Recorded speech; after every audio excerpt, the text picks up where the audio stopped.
শুরু করুন মিতা।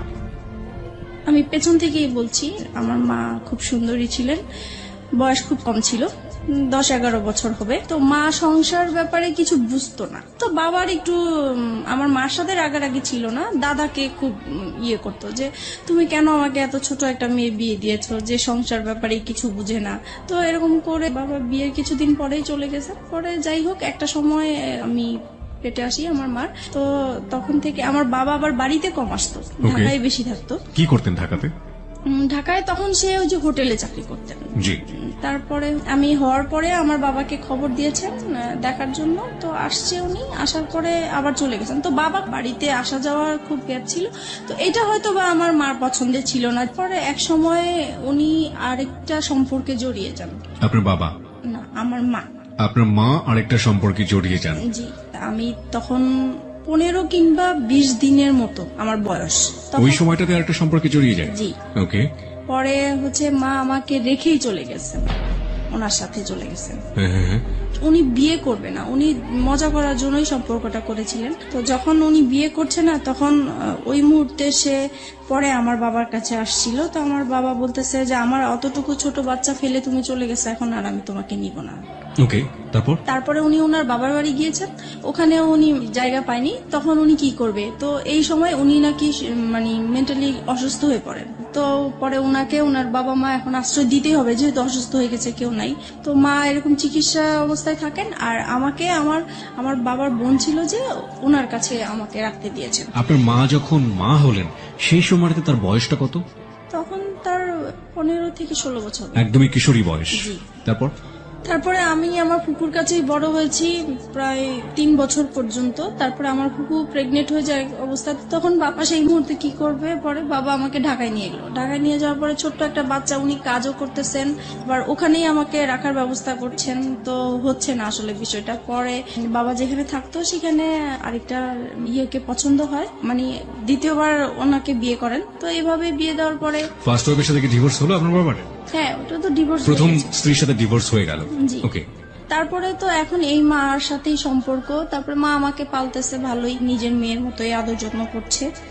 তো এক সময় আমার এই মাও প্রেগনেন্ট হয়ে যায়। তারপরে তো ওনারও একটা মেয়ে হয়।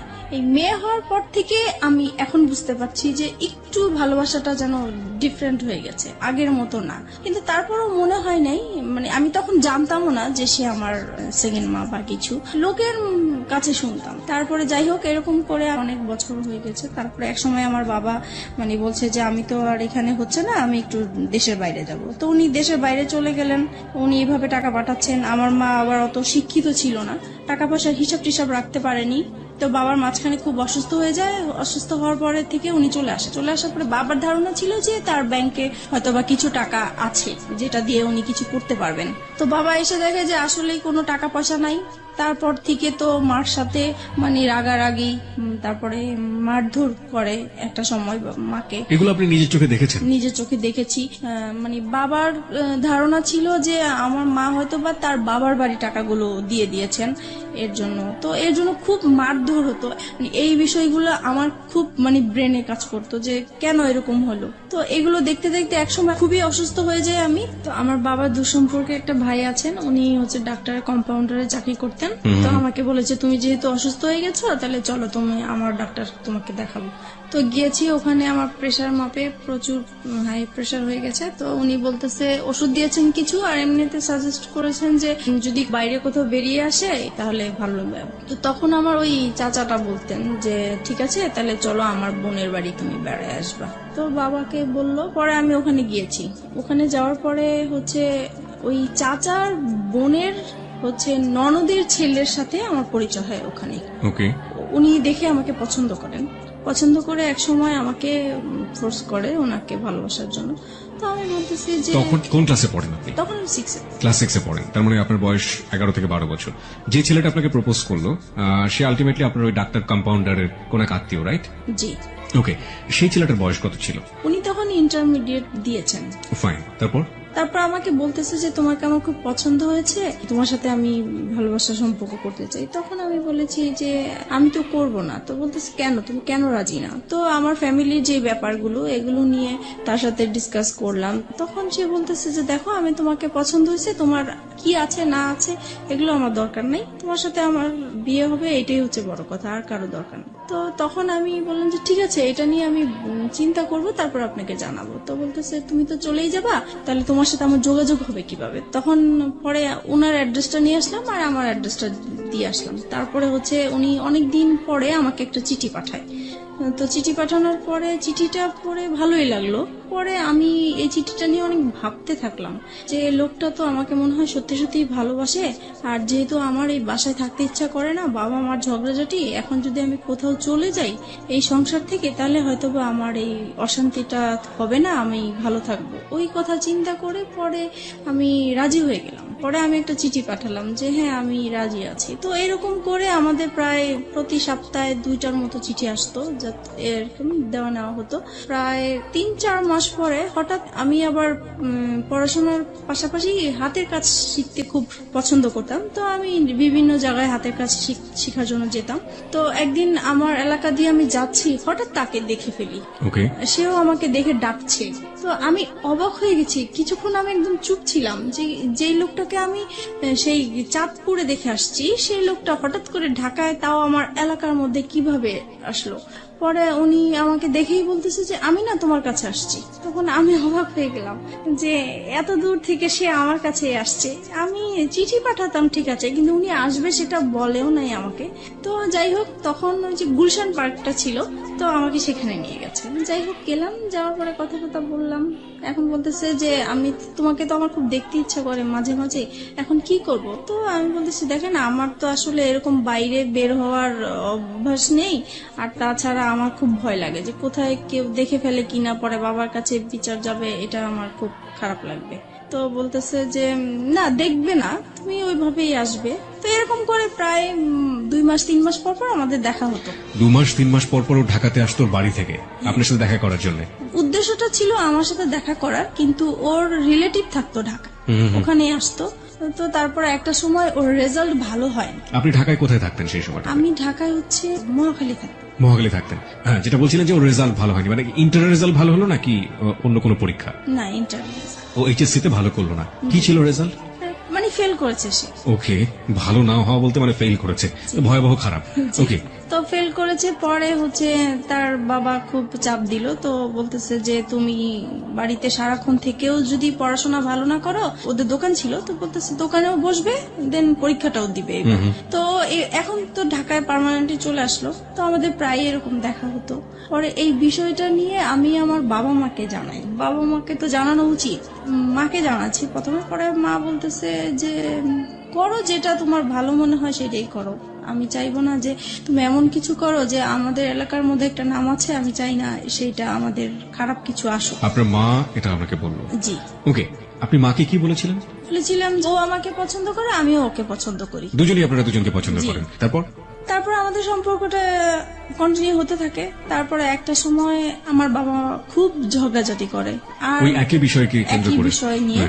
সেই দিন একদম খুবই খারাপ পর্যায়ে। তখন স্বাভাবিক ভাবেই সন্তানরা মার সাপোর্টই নিয়ে থাকে, তো আমিও মার সাপোর্টে কথা বলতাম। তো এই কথা বলাতে বাবা মানে আমার উপরে খুব বিরক্ত হতো। পরে একটা সময় বলে উঠলো যে তুমি কার জন্য কথা বলছো, তুমি জানো এটা যে তোমার মানা। আমি এতদিন মানুষের কাছে শুনে আসছি, বাবা মার মুখ থেকে কখনোই শুনিনি। তার মানে আপনি আগে জানতেন না যে আপনার আসল মা ইনি না? না, আমি জানতাম, আমি অন্যের মুখ থেকে শুনেছি, কিন্তু তাদের মুখ থেকে কখনো শুনিনি। বাবার মুখ থেকে শুনতে অসম্ভব রকমের খারাপ লাগলো, তাই তো? জি। ওকে, তখন থেকে আমার মানে কথাটা মানে খুব কানে লাগছে যে আসলেই কি এরকম? আমি তো এতদিন মানুষের কাছে শুনেছি, তাহলে তো সত্যি এরকম, তাহলে তো আমার সেই মার সাথে দেখা করা উচিত। তারপরে হচ্ছে আমি সবসময় ভাবতে থাকি যে কিভাবে দেখা করব। তো এক সময় আমাদের একটা নেবার ছিল, উনি এক সময় আমাদের গ্রামের বাড়ির ছিলেন। তো আমারও খুব উৎসাহ হলো যে তাহলে তো উনার মাধ্যমে দেখা সম্ভব। তো বলছে যদি আপনি দেখা করাই দিতে পারেন আমার খুব ভালো হতো। তো বলছে তোমার মা তো সবসময় তোমার জন্য কান্নাকাটি করে, তাহলে আমি এবার বাড়ি যেয়ে বলবো তাকে। তারপরে উনি আপনার মার সম্পর্কে একটু জানি, ততদিনে কি বিয়ে হয়েছে আপনার মার? হ্যাঁ, যখন অসুস্থ হয়ে যায় তখন তার ভাইরা ওই লোকটাকে ধরে তারপরে মানে তার সাথে বিয়ে জোর করে বিয়ে দিয়ে দেয়। জি, ওকে, বিয়ে করে দেয়। তারপরে ওই সম্পর্কে আছেন উনি। এখন এক্সিস্টিং ওই সম্পর্কে আছেন। জি। ওকে, ফাইন। তারপর আপনি মার সঙ্গে দেখা করলেন, তারপর কি হলো? তারপরে আমার মা আসলেন, আসার পরে দেখা করলাম। দেখা করার পর উনি প্রথমে দেখে কান্নাকাটি করলো, যেটা স্বাভাবিক। তো আমার না মার জন্য কোনো ফিলিংস আসে নাই। আমার বিশ্বাসই হচ্ছে না যে এ আমার মা, এই ভদ্র মহিলাটা মা। আম্মা। তারপরে হচ্ছে মানে কেমন জানি লাগতেছে আমার কাছে, খুবই অপরিচিত। আমার মা ডাকতেও ইচ্ছা করছে না, কিছুই না। তারপরে উনি আমাকে লাস্টে বললো, শুধু এটাই বললো যে তোমাকে আমি আমার ইচ্ছে করে ফেলে আসি নাই, আমার কিছু সমস্যা ছিল এই কারণে ফেলে আসছি। আমি তাকে কোশ্চেন করেছিলাম। আপনার মাকে আপনি কোশ্চেন করলেন প্রথম দেখাতে, তুমি আমাকে কেন ফেলে এসেছিলে? কেন ফেলে আসছি? তখন আপনার মা এই উত্তরটা দিয়েছিল। হ্যাঁ, তখন বলেছে আমি বাধ্য হয়েছিলাম। যে যাই হোক, উনি ওনার মতো বললো, কিন্তু তারপরও আমার মার জন্য আমার কোনো ফিলিংস কাজ করলো না। তারপরে উনি লাস্ট যে কথাটা বলেছেন যে তুমি একবার শুধু আমাকে মা ডাকো। তা আমি অনেক চেষ্টা করেছি কিন্তু পারিনি, ডাকার জন্য পারিনি, কারণ আমি তো তাকে কখনো দেখিই নেই। কিভাবে তাকে মা ডাকবো? হুট করে তো আর মা ডাকা যায় না। তারপরে হোক ডাকিনি, তো আমি বলছি যে আপনার সাথে যদি আমার যোগাযোগ থাকে তাহলে আমি একসময় হয়তো বা আমার মুখ থেকে শুনতে পাবেন, কিন্তু এখন আমি বলতে পারবো না। তারপরে আমি বাসায় চলে আসি। বাসায় আসার পরে আমি ওই যার মাধ্যমে আমার মাকে পরিচয় হয়েছে, তো উনাকে বলে দিছি যে আমি যে আমার এই মার সাথে দেখা করেছি এটা আমার এই মার কাছে বলবেন না, ইভেন কি আমার বাবার সাথেও বলবেন না। তো উনি বলছে ঠিক আছে, তুমি জানাতে না চাইলে বলবো না। তো আমিও জানাই না এই বিষয়টা, এইভাবেই আছে। তো আর কখনোই মনে হয় নাই যে আমার মার সাথে আমি দ্বিতীয়বার দেখা করি বা কথা বলি, এরকম কখনোই আমার ফিলিংস আসেনি। তারপরে একটা সময় বাবার এরকম আরো বেশি জ্বালাচ্ছে, অশান্তি করছে। তারপরে চিন্তা করলাম যে বিয়ে করে ফেলি, তাহলে চলে গেলে আর বাবা মার এই ঝগড়াঝাটি দেখতে হবে না। তখন আপনার বয়স কত? তখন 14-15 হবে। ওই ছেলেটার সাথে এই চিন্তা ভাবনা করছেন? জি। এবং পরিবার থেকে এই ধরনের অশান্তি থেকে বের হয়ে যাওয়ার বের জন্য হওয়ার জন্য এই ধরনের প্ল্যান। জি। ওই ছেলেটাকে কি মনে প্রাণে তখন ওই ছেলেটার প্রতি এক ধরনের এফেক্টেড হয়ে যাওয়া, একদম অদ্ভুত রকমের ভালো লাগা, ওকে দেখলে না দেখলে ভালো লাগে না, একেবারে মজে আছেন ওর প্রেমে, এরকম একটা ব্যাপার কি ছিল? এরকম কিছু ছিল, কিন্তু আমার বেশি কাজ করতে হলো যে এখান থেকে আমাকে বের হতে হবে, ওকে, সেটা যে কোনো ভাবেই হোক না কেন। যে কোনো ভাবেই হোক। কেন বেরোতে হবে? কারণ এখানে যে মা বাবা ঝগড়াঝাটি করছে, এগুলো আমি যত দেখছি ততই আমি অসুস্থ হয়ে পড়ছি। যে আপনি চেষ্টা করছিলেন যে কোনো ভাবেই হোক না কেন আপনার এই পরিবার, যে পরিবারে আপনি বড় হয়েছেন, সেই পরিবার থেকে যে কোনো ভাবে বের হয়ে যাওয়া। তারপর আমি ওকে বললাম বিয়ের কথা। তো সে বললো যে এখন বিয়ে করব, এখন তো আমি নিজের পায়ে এখনো দাঁড়াতেই পারিনি। তো আমি বলছি যে দেখো, এখন আমাকে এখান থেকে বের হতেই হবে। তো সে বললো যে ঠিক আছে, আমি আমার বাবা মাকে বিষয়টা জানাই। তো সে তার বাবা মাকে জানিয়েছে। তো ওনারা প্রথমে রাজি হয়নি, পরে ও একটু রাগারাগি করলো ফ্যামিলিতে। তখন ওর বাবা এক সময় মেনে নিল যে ঠিক আছে, তুমি যেটা বলছো সেটা, তবে আমরা যাব, কথা বলবো ওদের সাথে। তারপরে ততদিনে ও তো ওর বাবার দোকানে বসে কাজ করছে এবং পাশাপাশি পড়াশোনা করছে, ইন্টারমিডিয়েট ফেল করেছে সব গৌরবে, তাই তো? ওকে। তখন তারপরে আমি বললাম যে না, আমি এটা ফ্যামিলিগতভাবে করতে চাচ্ছি না। তখন বলছে কেন? বলতেছি এখানে অনেকগুলো প্রবলেম আছে, আমি তো তোমাকে আগেই বলেছি যে আমার বাবার টাকা পয়সা নাই, সে অনুষ্ঠান করে বিয়ে দিতে পারবে না। তারপরে বলতেছি দেখো, বাবা মা এখন চাচ্ছে, কি করব। পরে আমি বলতেছি দেখো, এখন যদি আমাকে তুমি ভালোবেসে থাকো, বিয়ে যদি করতে হয় একা করতে হবে, কারণ আমি আমার বাবার অবস্থা জানি, আমি নতুন করে অশান্তি দিতে পারবো না। তখন সে রাজি হয়ে গেল বিষয়টা। তো আমরা একদিন ঘুরতে গিয়েছিলাম, ওখান থেকে হঠাৎ করে সে আমাকে কাজে অফিসে নিয়ে যায়। আমিও জানতাম না যে আজকে আমার বিয়ে হবে। তারপরে হচ্ছে বিয়ে করে ফেলি। তখন আমার 18 বছর হয়নি, কিন্তু ওখানে 18 বছর দেওয়া হয়েছে। 3 লাখ টাকা কাবিননামা হয়। বিয়ে করার পরে এখন ওর বাবা মার কাছে জানিয়েছে। ওর বাবা মা বলছে আমরা যেখানে রাজি হয়েছিলাম তুমি সেখানে একা কেন করতে গেলে, রাইট? তারপরে বলতেছে তাহলে তুমি আমার বাড়িতে আর উঠবা না। তো এখন ও কোথায় যাবে? পরে কি করব, আমি আমাদের বাসায় নিয়ে আসলাম। পরে মাকে বলেছি, বাবাকে বলেছি, কারণ তাদের আমার মনে হচ্ছে তারা খুশি হয়েছে, যেহেতু তাদের কোনো টাকা পয়সা খরচ হচ্ছে না। তারপরে যাই হোক, আমরা ওখানেই ছিলাম প্রায় 2-3 মাস। পরে আমার হাজবেন্ডের খালা আছে, বড় খালা, ওরা সবাই ওই খালার কথা শুনেই চলে। তো ওনাকে জানিয়েছে বিষয়টা। তো উনি ওর বাবাকে যেভাবেই হোক ম্যানেজ করেছে। 2-3 মাস পরে আমাকে মেনে নেওয়া হয়। পরে আমি ওর সাথে চাঁদপুরে চলে গেলাম। আমার শ্বশুর মানে মেনে নিতে হবে দেখেই মেনে নেওয়া, কিন্তু মন থেকে যে মেনে নেওয়া সেটা আসলে হয়নি। ওনাকে সালাম করলে কখনোই সালামের উত্তর নিত না। আচ্ছা, তাছাড়া আমার সাথে কথা বলতো না। তারপরে আমি যদি ভাত বাড়তে যেতাম টেবিলে, উনি কখনোই খেতে আসতো না। আর সারাক্ষণ ওনার ছেলেকে বকা, এমনকি আমার সামনে মারতেও গিয়েছে যে কেন তুমি এরকম মেয়ে বিয়ে করলা। বড় ছেলে নিয়ে সবারই একটা আশা ছিল। তারপর হয়েছে যেটা এখন শাশুড়ি কেমন ব্যবহার করতো, বাকি মেম্বার যারা ছিল তারা কেমন ব্যবহার করতো? মোটামুটি ভালোই ছিল, কিন্তু শাশুড়ি ননদ এরা সবসময় আমাকে ভুল ধরার চেষ্টা করতো। আচ্ছা, তাদের মন পাওয়ার জন্য আমি সবকিছু কাজ করেছি, তারপরেও সব সময় ভুল ধরতেই থাকতো। এক সময় হয়েছে কি, বড় ধরনের একটা ঝগড়া হয়েছে। সেটা হচ্ছে আমার শ্বশুর শাশুড়িরা ওনারা চিটাগাং গিয়েছে বেড়ানোর জন্য। যেহেতু ঢাকায় বড় হয়েছি, পুকুর দেখে আমার খুব ইচ্ছা হয়েছে যে আমি একটু পুকুরে গোসল করবো। ওকে। ওনাদের বাড়ির কেউ আবার পুকুরে গোসল করেন, ওনারা খুব পর্দাশীল মানুষ। ছেলের বউ কেন পুকুরে গোসল করবে, কিন্তু পুকুরটা চারপাশে ঢাকা ছিল। ওকে, তারপরেও মানে পুকুরটা পর্দাসীন পুকুর। জি, তারপরে ওখানে আমি গোসল করেছি। আমার দেবরটা হচ্ছে কি, মানে আমার সাথে এরকম আচরণ করতে মনে হয় যে আমার ভাসুর, সে আমাকে পরিচালনা করবে। তো এটা আমার পছন্দ হতো না। তো সে এসে আমাকে বলতেছে, কি ব্যাপার, আপনি কেন পুকুরে গোসল করলেন, এই সেই, আপনি জানেন না পুকুরে গোসল করে আমাদের পছন্দ না। তো বলছে আমার একটু ভালো লাগছে, আর বাড়িতে তো কেউ ছিল না। এই নিয়ে সে আমার বাবা মা তুলে গালাগালি শুরু করছে। আপনার হাজবেন্ড কি করছিল তখন? ও তো ঢাকায় থাকতো, আমি বাড়িতে থাকতাম। আচ্ছা, তারপরে হচ্ছে গালাগালি করতেছে আমার বাবা মাকে। তখন আমার খুব খারাপ লাগলো যে আমি অন্যায় করছি, আমার বাবা মাকে কেন গালিগালাজ করবা। তখন আমিও তার বাবা মাকে গালাগালি করি। পরে হচ্ছে সে ইমিডিয়েটলি সে আমার শ্বশুর শাশুড়িকে ফোন দিয়েছে। তারা মানে তখনই একদম চিটাগাং থেকে চলে আসছে, আমার বিচার হবে। আমার হাজবেন্ডকেও খবর দিয়ে আনা হয়েছে। তারপরে সেই আসরে কি হলো, সেখানে বলছে যে আমাকে আমার শ্বশুর শাশুড়ির কাছে মাপ চাইতে হবে বাদরে। তা বলছি ঠিক আছে, আমি যদি অন্যায় করে থাকি আমি মাপ চাবো, কিন্তু সে যে আমার বাবা মাকে বকা দিচ্ছে, তাহলে আগে সে আমার বাবা মার কাছ থেকে পা ধরে মাপ চাই আসো, তারপরে আমি যাবো। বলো হ্যাঁ, বউ হয়ে এত বড় কথা, এতগুলো মুরব্বী মানুষ আমরা বসে আছি। তারপরে আমার হাজবেন্ড এসে বলতেছে মাপ চাও মাপ চাও। আমি বলছি না, আমি তো চাইবো না, আগে আমার বাবা মার কাছে মাপ চাই আসুক, তারপরে আমি যাবো। পরে এই কথা বললাম কেন, সে সবার সামনে আমাকে অনেক মারধর করলো। এই সে প্রথম আমার গায়ে হাত তোলে। আমি বিয়ে কতদিন পরে? প্রায় 3-4 মাস পরে। ওকে। পরে সেদিন রাতে আমার প্রচুর রাগ উঠলো। তারপরে আমি করলাম হচ্ছে যে তাকে বললাম রাগের মাথায় যে কালকের মধ্যে যদি আমাকে ঢাকায় নিয়ে না যাও, তাহলে আমার এখানে লাশ দেখবো আমার। তো সে খুব ভয় পেয়ে গেছে। তখন তার বাবা মাকে বলে ঢাকায় নিয়ে আসলো আমার বাবার বাড়িতে। আমি বলছি আর যাবো না। পরে যাই হোক, আমার কথাটাই রইলো, আমি বাবা মার কাছে ছিলাম।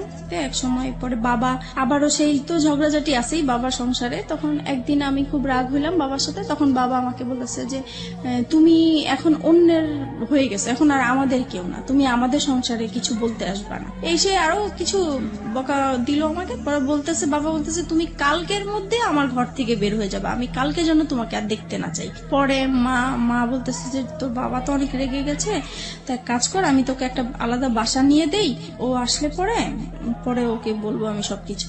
তখন আমি আমার মার কাছাকাছি একটা বাসা নিলাম। পরে ও বাড়ি থেকে আসছে হঠাৎ করে, তো মার বাসায় আসছে। এখন দেখতেছে আমি নাই। তো মাকে জিজ্ঞেস করলো কি ব্যাপার, ও কোথায়? তো বলতেছে ও তো আলাদা বাসা নিয়েছে। তখন তো সে খেপে গেল, কেন সে বাসা নিবে? সে তো আমাকে বলেছিল যে তার বাবার বাড়ি অন্তত 2 থেকে 3 বছর থাকবে, তারপরে সে আলাদা কিছু করবে। এখনই সে করলো, আমার তো কিভাবে কি করব আমি। তারপর থেকে মানে আমাদের এতদিন পর্যন্ত মানে ভালোই ছিল, আমাদের সংসার জীবন বলেন, ভালোবাসা সম্পর্ক বলেন, সবকিছুই ভালো ছিল। যে আলাদা বাসা নিলাম, এখন ওর ইনকাম করতে হবে। বাবা মা চাপ দিচ্ছে যে নিজে নিজে বিয়ে করেছো, তারপরে বউকে আবার বাবার বাড়ি রেখে আসছো, তো এটা তো ঠিক হয়নি। তোমার শ্বশুর বাড়ি থেকে কিছু না পাই, অন্তত বউর সেবাটা তো আমাদের পাওয়া উচিত, তুমি কেন আমাদের বউ সেবা থেকে বঞ্চিত রাখছো? এই তো তার মাথায় একটা প্রেশার আছে। তারপরে এভাবে আমাদের প্রায় 2টা বছর কেটে যায়। বাসার খরচটা কিভাবে আসতো? পরে ও ওর বাবার দোকান থেকে নিয়ে আসতো টাকা পয়সা, প্রতি মাসে মাসে টাকা পয়সাগুলো নিয়ে আসতো? জি। ওকে। এবং এটার জন্য পারিবারিক ভাবে ওকে বিভিন্ন রকমের হ্যাসেল পোহাতে জি হতো? জি। তারপরে আমার বেবি পেটে আসে। তো একটা সময় বুঝতে পারলাম যে আমার বেবি হওয়ার পর থেকে আমার হাজবেন্ডের অ্যাটিটিউড একটু আলাদা হয়ে যাচ্ছে, কি রকম যেন হয়ে যাচ্ছে, খিটখিটে মেজাজ হয়ে যাচ্ছে। তার সব কাজ নিখুঁত হতে হবে এরকম। কি রকম রান্না করলাম, রান্না ভালো হলো না, এটাতে এই লবণ বেশি হলো, হলুদ বেশি হলো, ভাত কেন নরম হলো, এই রকম মানে সামান্য বিষয় নিয়ে মানে ঝগড়াঝাটি হতো আমাদের। মেয়েকে কেন টাইম মতো খাওয়ালাম না। তারপরে একটা সময় যখন এগুলো নিয়ে বাড়তে থাকলো তখন তার আবেগের কথাগুলো আসলো, হ্যাঁ তোমাকে বিয়ে করে আমি কিছুই পাই নাই, আমি অনেক কিছু পেতাম, তোমার যেতে আরো সুন্দর মেয়ে বিয়ে করতে পারতাম, আরো ভালো ফ্যামিলির মেয়ে বিয়ে করতে পারতাম। মানে এইভাবে সে আজে বাজে কথা বলতেই থাকে, বলতেছে আজ পর্যন্ত তো আমার বাবা মাকে তোমরা কোনোদিন ইনভাইট করতে পারো নাই। তখন আমি বলতাম যে এগুলো তো আমি আগে থেকেই তোমাকে বলে ক্লিয়ার করছি। বলেছে তখন তো আমি অন্ধ ছিলাম, আমি এসব বুঝতে পারি নাই, আমার মনে হচ্ছে তুমি আমাকে ব্ল্যাক ম্যাজিক করেছো হয়তোবা ওই সময়টাতে। জি ওকে, এরকম কিছু করে আমাকে ফাঁদে ফেলানোর চেষ্টা করেছে, যেহেতু দেখেছো তোমাকে কেউ নিবে না। এভাবেই কাটতে থাকলো সময়। আর সে তখন তো কোনো কাজ করতো না, সারাক্ষণ বাসায় থাকতো। এই জিনিসটা আমার কাছে খুব খারাপ লাগতো যে মানুষের হাজবেন্ডরা কাজ করে, এক সময় বাইরে আসে, বাইরে থেকে বাসায় আসে, আলাদা একটা ফিলিংস কাজ করে। তখন অবশ্য আমি আমার যখন বেবি হবে তখন থেকেই তো আমি বাবা মার কাছেই আছি। পরে এক সময় এটা নিয়ে বাবা মা আমার উপরে রাগ করে যে তুমি এতদিন আমাদের ঝগড়া দেখে তোমরা এরকম করছো, এখন তোমরাও ঝগড়া করতেছো। তখন কি করবো আর, করে একদিন বাবা প্রচুর ঝগড়া করে মার সাথে। তখন আমি বলতেছি কি যে তুমি এরকম ঝগড়া করো না, তোমার জামাই পাশের রুমে থাকে, খারাপ বলে ঝগড়া করো না, যদি ঝগড়া করতে হয় তাহলে এই বাড়িতে আর আসবে না, তুমি অন্য কোথাও চলে যাও। তো বাবার মাইন্ডে খুব লাগছে যে মেয়ে হয়ে আমাকে এই কথাটা বললো। পরে বাবা আমাদেরকে ছেড়ে চলে গেছে, তো ও আলাদা বাসা নিবে এখন। পরে এমন আলাদা বাসা নিবা তো তুমি কি করবা, তুমি কোত্থেকে কি চালাবা? তখন বলতেছে যে আমি একটা দোকানপাট নিব, এখন বাবার থেকে আলাদা হয়ে আসছি, দোকানপাট নিব। তো ঠিক আছে চলো। পরে এই আমরা আমার মেয়ে হওয়ার পরে আলাদা বাসা নিই। সংসারে অশান্তির উপর অশান্তি। তারপরে আমার শ্বশুর শাশুড়ি বলে যে তুমি এখনো সময় আছে, ওকে ছেড়ে দাও, এখনো তোমাকে আমরা ভালো জায়গায় বিয়ে দিতে পারবো, এই সেই এগুলো আছে। আর তাছাড়া ও সবসময় কি অন্য মেয়েদের প্রতি একটা আকৃষ্টিত থাকতো, যে কোনো সুন্দর মেয়ে থাকলে বলতো, আমার সামনেই বলতো যে ওর সাথে যদি আমি একদিন করতে পারতাম আমার সার্থক হতো। পরে ঝগড়া হলেই মাঝে মাঝে বলতো যে আমাকে অনেকেই বিয়ের প্রস্তাব দিয়েছে, প্রেমের প্রস্তাব দিয়েছে, আমি তাদেরকে বিয়ে করিনি, আমি অনেক বড় ভুল করেছি, এই সে এগুলো বলতো। এগুলো আমার খুব খারাপ লাগতো, এগুলো নিয়ে আমাদের সংসারে খুব অশান্তি হতো। বিশেষ করে ও বাসায় থাকতো, এই জিনিসটা আমি একদমই পছন্দ করতাম না, ও কোনো কিছু করতো না। পরে এক সময় কি হয়, নতুন একটা মার্কেটে দোকান নিয়েছে, ওইটা মার্কেটটা ভালো করে স্টার্ট হয় নাই, তাই দোকানও ভালো চলে না, তো দোকানটা ছেড়ে দিল শেষ পর্যন্ত।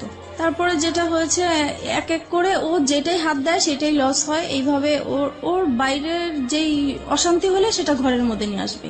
তারপরে সে শেয়ার বাজারে ঢুকলো। তারপরে শেয়ার বাজারও তো খুব অবস্থা খারাপ ছিল, সেটা নিয়ে বাসায় খুব ঝগড়াঝাটি হতো, তার মন খারাপ হতো। যদি বাসায় কিছু লাগতো বলতাম, তখনই সে খেপে যেত। তারপরে বলতো যে তোকে বিয়ে করে আমার ভাগ্যটা খারাপ হয়ে গেছে, আগে তো এরকম খারাপ ছিল না। একটা জিনিস যেটা আমি বুঝতে পারছি মিতা, সেটা হচ্ছে যে ভেরি ক্রিটিক্যাল মোমেন্ট যাচ্ছে আপনাদের সংসারে, অভাব-অনটন রয়েছে, মনোমালিন্য আসছে, কিছুদিন পরপরই ঝগড়াঝাটি হচ্ছে, এবং বয়স তো দুজনের কমই আছে, গাইডেন্স করার মতো কেউ নেই ওখানে, এবং একের পর এক ভুলের জন্ম হচ্ছে, তাই তো? ওকে, তারপরে যেটা হচ্ছে, আর আরেকটা জিনিস, ওর আর আমার ঝগড়াঝাটি হলে মারামারি হয়, ঠিক আছে, ও আমাকে বকে, আমি ওকে বকি, কিন্তু আমার কথা হলো যে আমরা ঝগড়াঝাটি করব সেটা আমাদের ভিতরেই থাকবে। ও কি করে, সাথে সাথে ওর বাবা মাকে ফোন দিয়ে দিবে যে এরকম এরকম হচ্ছে, ওর সাথে আর আমার হচ্ছে না, তোমরা কি করবা, এসে করো, এই আর কি। এটা নিয়ে অশান্তি থাকে। তারপরে আমি যদি কম্প্রোমাইজের জায়গাতে আছি, লাইক একটা যেটা হচ্ছে যে এক হাতে তো কখনো তালি বাজে না। আপনি একটু আগেই বললেন যে আপনিও ঝগড়া করতেন, ও করতো, দুজনে মিলেই ঝগড়া হতো, কিন্তু কথা হচ্ছে যে যদি কম্প্রোমাইজের জায়গাতে আসি, যে সফট হওয়া, আগে থেকে একটু কম্প্রোমাইজ করে নেয়া, পরিস্থিতিটাকে শান্ত করা, সেই কাজটা সবচেয়ে বেশি কে করতো? কেউ করতাম না, মানে আপনি হয়ে যেত। আমি কথা না বলার চেষ্টাই করতাম, কিন্তু ও এসে আমার রাগ ভাঙাতো। তার মানে ওই আপনাকে রাগ ভাঙানোর চেষ্টা করতো। এটা নিঃসন্দেহে তার একটা ভালো গুণ। কারণ রাগ করাটা খুব সহজ, কিন্তু রাগ ভাঙানো কিন্তু খুবই খুবই কঠিন একটা ব্যাপার, এবং সেটা নিজেকে স্যাক্রিফাইস করে চেষ্টাটা যারা করে, আমি মনে হয় যে এটা একটা স্পেশাল গুণ তাদের। ওকে, তারপরে আমি কথায় কথায় ওকে বলতাম যে তুমি আমাকে ডিভোর্স দাও। ও ডিভোর্স দিতে চাইতো না, তো সেই জন্য ওর বাবা আমাকে বলছে, তখন বলছে যে ঠিক আছে তুমি আরেকটা বেবি নাও, তাহলে 2টা বেবি হয়ে গেলে ও ব্যস্ত থাকবে, তখন আর কোথাও যাওয়ার কথাও বলবে না। তো সেই হিসাবে আমাদের আরেকটা বেবি হয়। আমার ইচ্ছা ছিল না বেবিটা নেওয়ার, ওর ইচ্ছাতেই বেবিটা নেওয়া হলো। ওর মামার বাসা পাশে ছিল, ওর মামার বাসাতে আমরা হসপিটাল থেকে এসে সরাসরি মামার বাসায় উঠলাম। আমার বোন তখন এসএসসি পরীক্ষা দিচ্ছে, মাঝখানে ওর কিছু গ্যাপ ছিল, তো সেই গ্যাপের মাঝে আমার কাছে আসছে। আবার অনেক গেস্টও আসছে, জায়গা ছিল না। তো আমার হাজবেন্ড বলতেছে কি যে এখানে তো জায়গা নেই, ওকে নিয়ে আমি আমাদের বাসায় চলে যাব। কথা ছিল খাওয়া দাওয়া করে সবাইকে নিয়ে যাবে, কিন্তু সে আমার বোনকে খাইয়ে টাইয়ে নিয়ে আগেই চলে গেছে। তারপর যাই হোক এরকম গিয়েছে, হঠাৎ করে সে আর কি মানে আমার বোনের সাথে সে একটা অনৈতিক কাজ করতে গিয়েছিল। সেটা আমি বুঝতে পারি নাই, আমি 3 মাস পর জানতে পেরেছি। আপনি 3 মাস পরে এটা জানতে পারেন? জি। কিভাবে জানতে পারেন? আমি মানে ও আসতো না তো, গ্যাপ ছিল, তখন আমি জিজ্ঞেস করছি কি ব্যাপার, ও আমার বাসায় আসে না কেন? আমি তো এরকম কিছু করি না যে ও আসা বন্ধ করে দিবে। তখন মা বলতেছে যে ও আর যাবে না তোমাদের বাসায়। তখন আমি বললাম যে কেন যাবে না? তখন সে কথাই বললো আর কি। তার মানে আপনার বোন গিয়ে আপনার মাকে বলেছিল এবং পরবর্তীতে আপনার মা আপনি জিজ্ঞেস করার প্রেক্ষাপটে আপনাকে এটা জি, বলেছিল। এই যে ঘটনাটা যখন আপনার হাজবেন্ড এরকম কাজ করলো, তখন আপনাদের সাথে মানসিক যে সম্পর্ক হাজবেন্ড ওয়াইফের মধ্যে, সেই সম্পর্ক কি অবস্থায় ছিল? তখন তো খারাপ ছিল, খুব খারাপ অবস্থায় ছিল। জি। ওকে, তারপরে এটা জানার পরে আমি ওকে প্রশ্ন করলাম যে তুমি এরকম কিছু করেছো কিনা? তো সে বলতেছে যে না, আমি এরকম কিছুই করি নাই।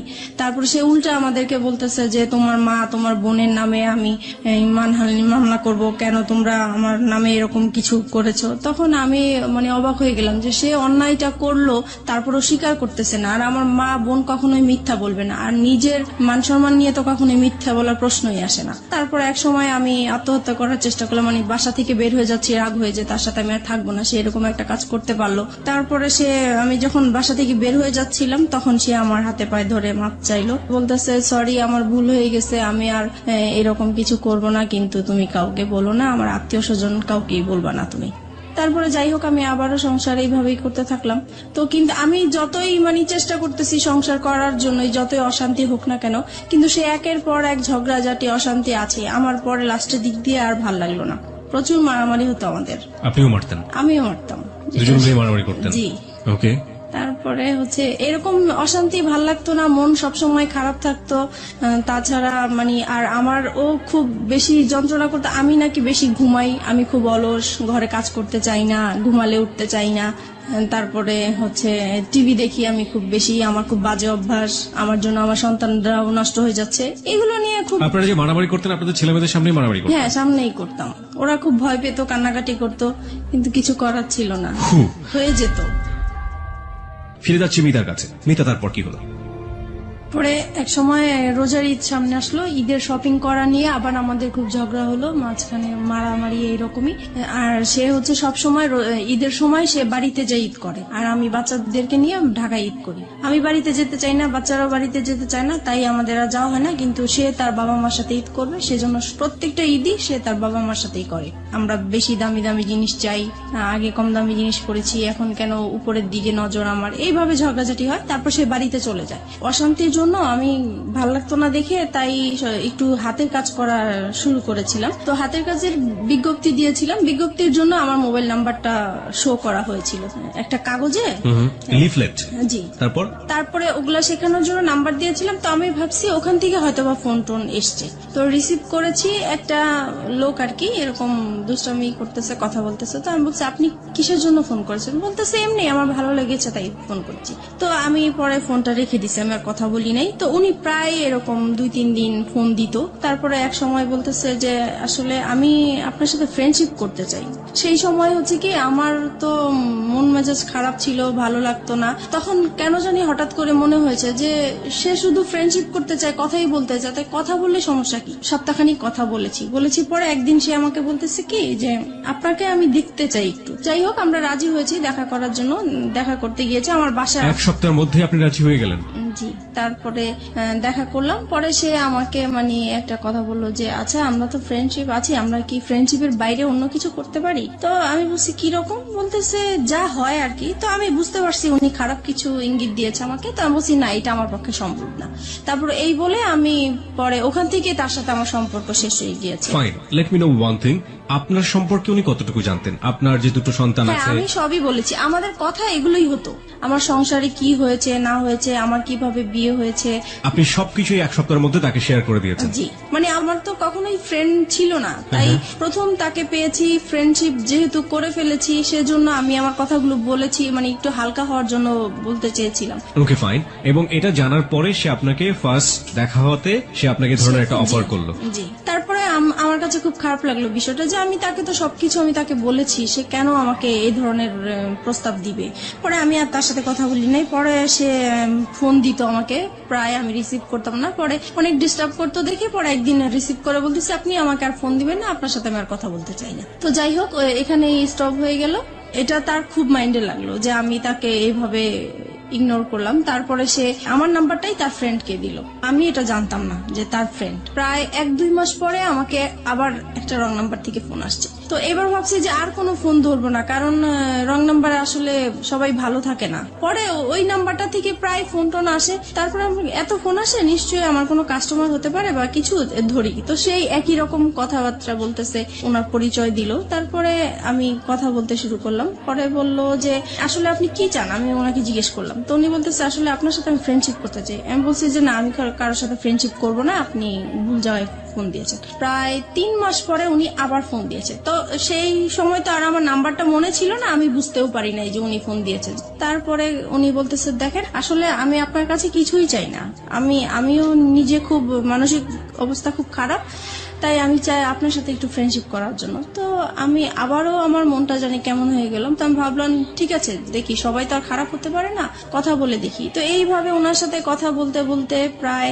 1 সপ্তাহ হয়ে গেছে কথা বলছি। 1 সপ্তাহ পরে ও আবার বাড়ি থেকে চলে আসছে পরে আমি মোবাইলটা অফ করে রাখছি, যে জানি এখন যদি ফোন আসে আমি রিসিভ করলে সমস্যা হবে। তো আমি 2 দিন আমার ফোনটা অফ ছিল। পরে এক সময় ও কাজের জন্য বাইরে যায়, পরে আমি ফোনটা খুলি, খোলার পরে সেই ফোনটা আবার আসে। পরে আমাকে বলতেছে দেখেন আপনি 2 দিন ফোনটা অফ করে রেখেছেন, আমার আসলে খুবই খারাপ লাগতেছে, আমি আপনার প্রেমে পড়ে গেছি, মানে এরকম করে বলতেছে। তো আমার কাছে কেমন জানি বিষয়টা লাগলো। তো আমি আর কিছু বলি নাই, আমি ভাবছি কি হয়তো বা দুষ্টামি করে বলে, অনেকে তো দুষ্টামি করে বলে, সেই রকম হয়তো বা বলে। তারপরে যাই হোক, রাতে আবার ফোন দিয়েছে উনি, এখন তো আপনাকে আমার খুবই দেখতে ইচ্ছা করতেছে, আমার খুবই খারাপ লাগতেছে। তখন আমি বললাম যে দেখেন আমি তো দেখতে সুন্দর না, আর আমাকে দেখলেও আপনার পছন্দ হবে না, আপনি যেহেতু ভার্সিটিতে পড়েন, আপনি খুবই স্মার্ট, আমি আপনার পাশে একদম মানানসই হব না, রাস্তায় দেখলে মানুষ হাসবে, মানে আমি এরকম করে বলতেছি যেন সে মানে আমার দেখার ইচ্ছাটা না জাগে। ওনার নামটা কি ছিল? ওনার নাম রাসেল ছিল। Russell, okay fine.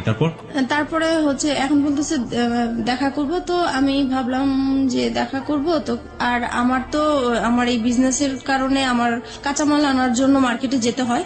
তো আমি বলতেছি তো ঠিক আছে, আমার তো শুক্রবারে শপিং এ যাব আমি, তখন হয়তো বা সেই ইয়েতে আপনি যদি মার্কেটে আসেন তাহলে আমি ওখানেই দেখা করতে পারবো। তো উনি রাজি হয়ে গেল। নির্দিষ্ট জায়গা বললাম, ওখানে উনি গাড়ি নিয়ে দাঁড়িয়েছিল আমার জন্য। তারপর ওনাকে দেখে মানে আমি খুব অবাক হয়ে গেলাম যে অনেক সুন্দর লোকটা। উনি আমাকে দেখে হাসতেছে মিটমিট করে। তো আমি জিজ্ঞেস করলাম আপনি কেন হাসতেছেন? বলতেছেন আপনি তো ফোনে অনেক কিছুই বলছেন, আপনি তো অনেক সুন্দর। তো যাই হোক, এভাবে কথা বলতে বলতে পরে উনি বললো আর কি যে ওনার একটা সম্পর্ক একসাথেই পড়াশোনা করতে একটা মেয়ের সাথে, ওনার সাথে সম্পর্ক নষ্ট হয়ে গিয়েছে, তাই তারপরে উনি ব্যবসা করতো, যে ওনার ব্যবসায় লস খেয়েছে, সবকিছু মিলিয়ে ওনার খুব অশান্তি, মন ভালো না, তাই সেজন্য একটা ফ্রেন্ড চায়। তো আমার সাথে এই জন্য ফ্রেন্ডশিপ করেছে। প্রত্যেক শুক্রবারই আমরা দেখা করতাম ওনার সাথে। তখন আপনি হাজবেন্ডের সাথে থাকতেন? জি। আপনার হাজবেন্ড এগুলো জানতো? কেউই জানতো না। কন্টিনিউয়াসলি আপনি গোপন করে যাচ্ছেন বিষয়গুলো। আপনার হাজবেন্ড কখনো আপনার মোবাইল চেক করতো? না, কখনোই চেক করতো। আচ্ছা, আপনি যে কথাগুলো বলতেন সেই সময়টা থেকে আপনার সন্তানরা আপনার পাশে থাকতো? না, কারণ ওরা তখন, আমার বড় বেবি তখন স্কুলে পড়তো, আর ছোটটা তো একদমই ছোট ছিল। তারপরে আপনি নীরবে নিভৃতে একা তার সাথে কথা বলতেন।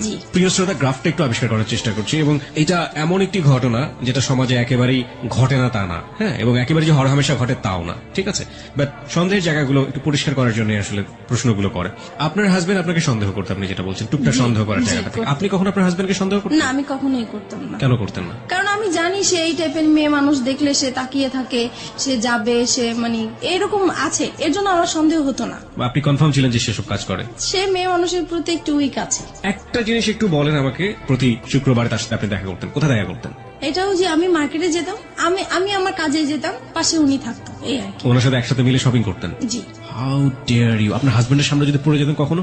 একবার এরকম হয়েছে, তো উনি খুব সন্দেহ করতো যে প্রায় শুক্রবারে কেন মার্কেটে যায়, আগে তো এত তাড়াতাড়ি মার্কেটে যেত না। আর একটা ঘটনা কি, মানে আমি মার্কেটে যাব এই সময় আমার বিজনেসটাও খুব ভালো চলছিল, সেই উসিলা দিয়ে আমি মার্কেটেও যেতে পারছি। তো এক শুক্রবারে সে আমাকে হঠাৎ করেই ফোন দিয়েছে, ফোন দিয়ে বলতেছে তুমি কোথায়? তো আমি বলতেছি আমি বলে আসছি, কিন্তু আমি মার্কেটে আসছি, কিন্তু মার্কেটে থাকাকালীনই সে আমাকে ফোন দিচ্ছে যে তুমি কোথায়? বলতেছি আমি তো মার্কেটে। বলতেছে মার্কেটে তো কোথায়, কোন মার্কেটে? কারণ নিউ মার্কেটে অনেকগুলো মার্কেট আছে। তো আমি পরে বলতেছি কেন আমি এখানে, তো বলতেছে আমি তো আসছি। তো আমি তো পুরা ভয় পেয়ে গেছি যে কি ব্যাপার, সে কেন আসছে, আসলে সে আপনার husband? জি সন্দেহ করেই আসছে। তো তাড়াহুড়া করে ওকে বলে দিছি তুমি এখন যাও, আমার হাজবেন্ড চলে আসছে, এখন কিছু করার নাই। তো ও মন খারাপ করে চলে গেছে। পরে আমি তো আমার শপিং করতেছি, তো ও আর বুঝতে পারে নাই, এভাবেই Okay. হয়েছে। ওকে ফাইন, আমি একটু বলি ওই সময়টা পর্যন্ত কতদিন যাবত রাসেলের সাথে আপনার সম্পর্ক, ওই সময়টা ওই শুক্রবার পর্যন্ত? ওই শুক্রবার পর্যন্ত 1-1.5 মাস তো হবেই। 1-1.5 মাস। জি এই 1-1.5 মাস আপনি কন্টিনিউয়াসলি আপনার হাজবেন্ডের কাছ থেকে এই জিনিসটা গোপন করে যাচ্ছেন। বাই হার্ট আপনি এটা মনে করেন ইললিগাল রিলেশনশিপ, রাইট?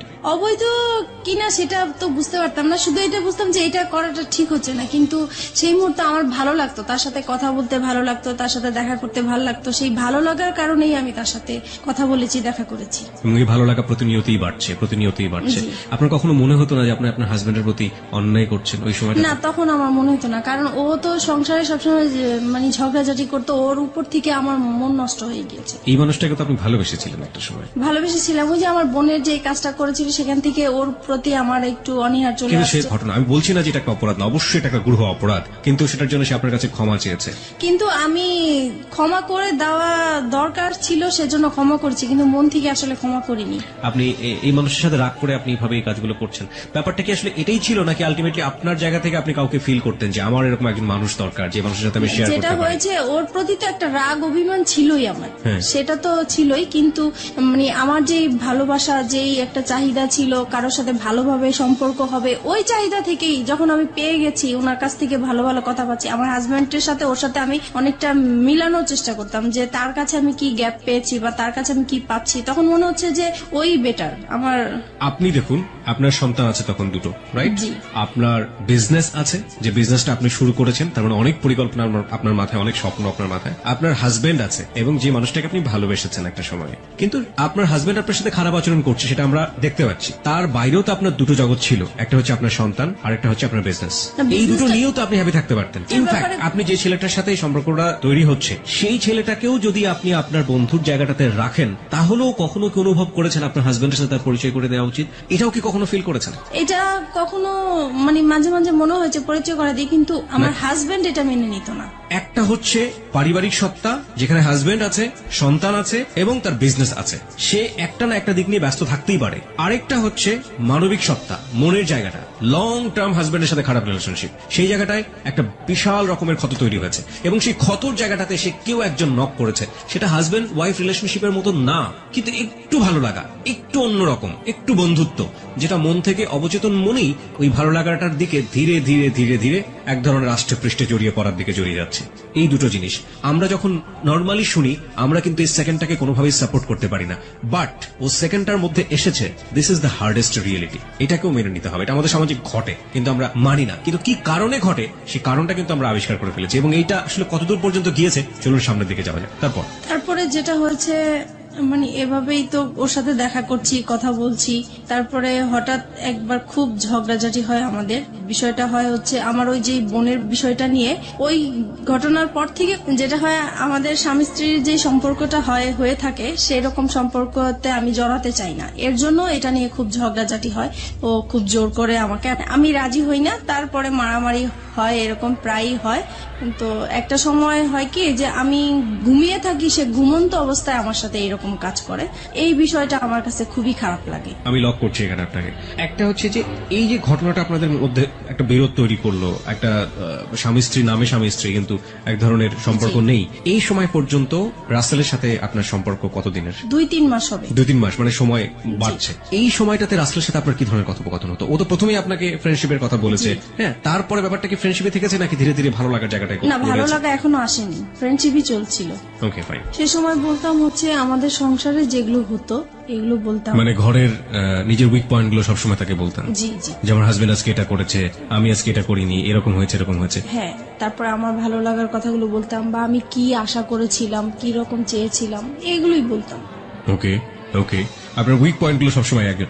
আচ্ছা, এই যে কষ্টের কথাগুলো, পরিবারের কথাগুলো, একেবারে ঘরের মানুষের কথাগুলো, এগুলো শেয়ার করার মতো অন্য কেউ কি ছিল না? না, আমার কখনো তো কোনো ফ্রেন্ডশিপ ছিল না, সেটা তো আমি আগেও বলেছি। This is the great point, প্রিয় শ্রোতা।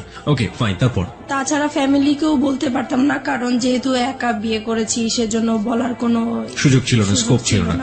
তো তো তারপরে একদিন কি হয়েছে, আমাদের আবারও সেই রকম খুব মারামারি হয়েছে আমাদের সংসারের মাঝে। তখন আমি পরে, সেদিন বৃহস্পতিবার রাতে ছিল এরকম, তারপরে আমি তাকে ফোন দিয়েছিলাম শুক্রবারে। মারামারি হওয়ার পরের দিন ফোন দিয়েছে, দেখো ও আজকে আমাকে অনেক মেরেছে, এরকম আমার আর থাকতে ভাল লাগছে না।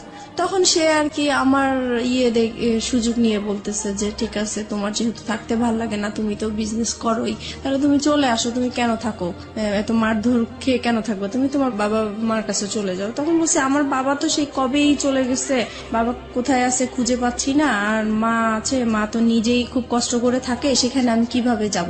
পরে বলতেছে দেখো, তুমি 1 মাস মার কাছে কোন রকম থাকো, তারপরে তুমি যে ব্যবসা করো, নিজে কিছু টাকা জুগিয়ে তুমি নিজেই চলতে পারো। মানে আপনাকে সেপারেট করে দিতে যাচ্ছে আপনার হাজবেন্ডের কাছ থেকে? মানে আমার জন্যই বলছে সে, আমি যেহেতু কান্নাকাটি করি তার কাছে, আমার কথা চিন্তা করে সেই কথা বললো। ওকে। তারপরে আর আমি তো সবসময় এমনিতেও বলি যে ডিভোর্স তাকে দিব বা সে আমাকে দিবে, কিন্তু সে তো রাজি হচ্ছে না ডিভোর্স দেওয়ার জন্য। আমার হাজবেন্ড তো ডিভোর্স দিতে চায় না, আমাকে মারধর করবে, বকাবাদ্য করবে, আবার আমাকে বলবে যে আমার সাথে তার জীবনটা জড়িয়ে নষ্টই হয়ে গেল, কিন্তু সে ডিভোর্স দিবে না। তো পরে এক সময় ডিসাইড করলাম যে আমি তাকে ডিভোর্স দিব, সে যেহেতু দেয় না আমি দিব।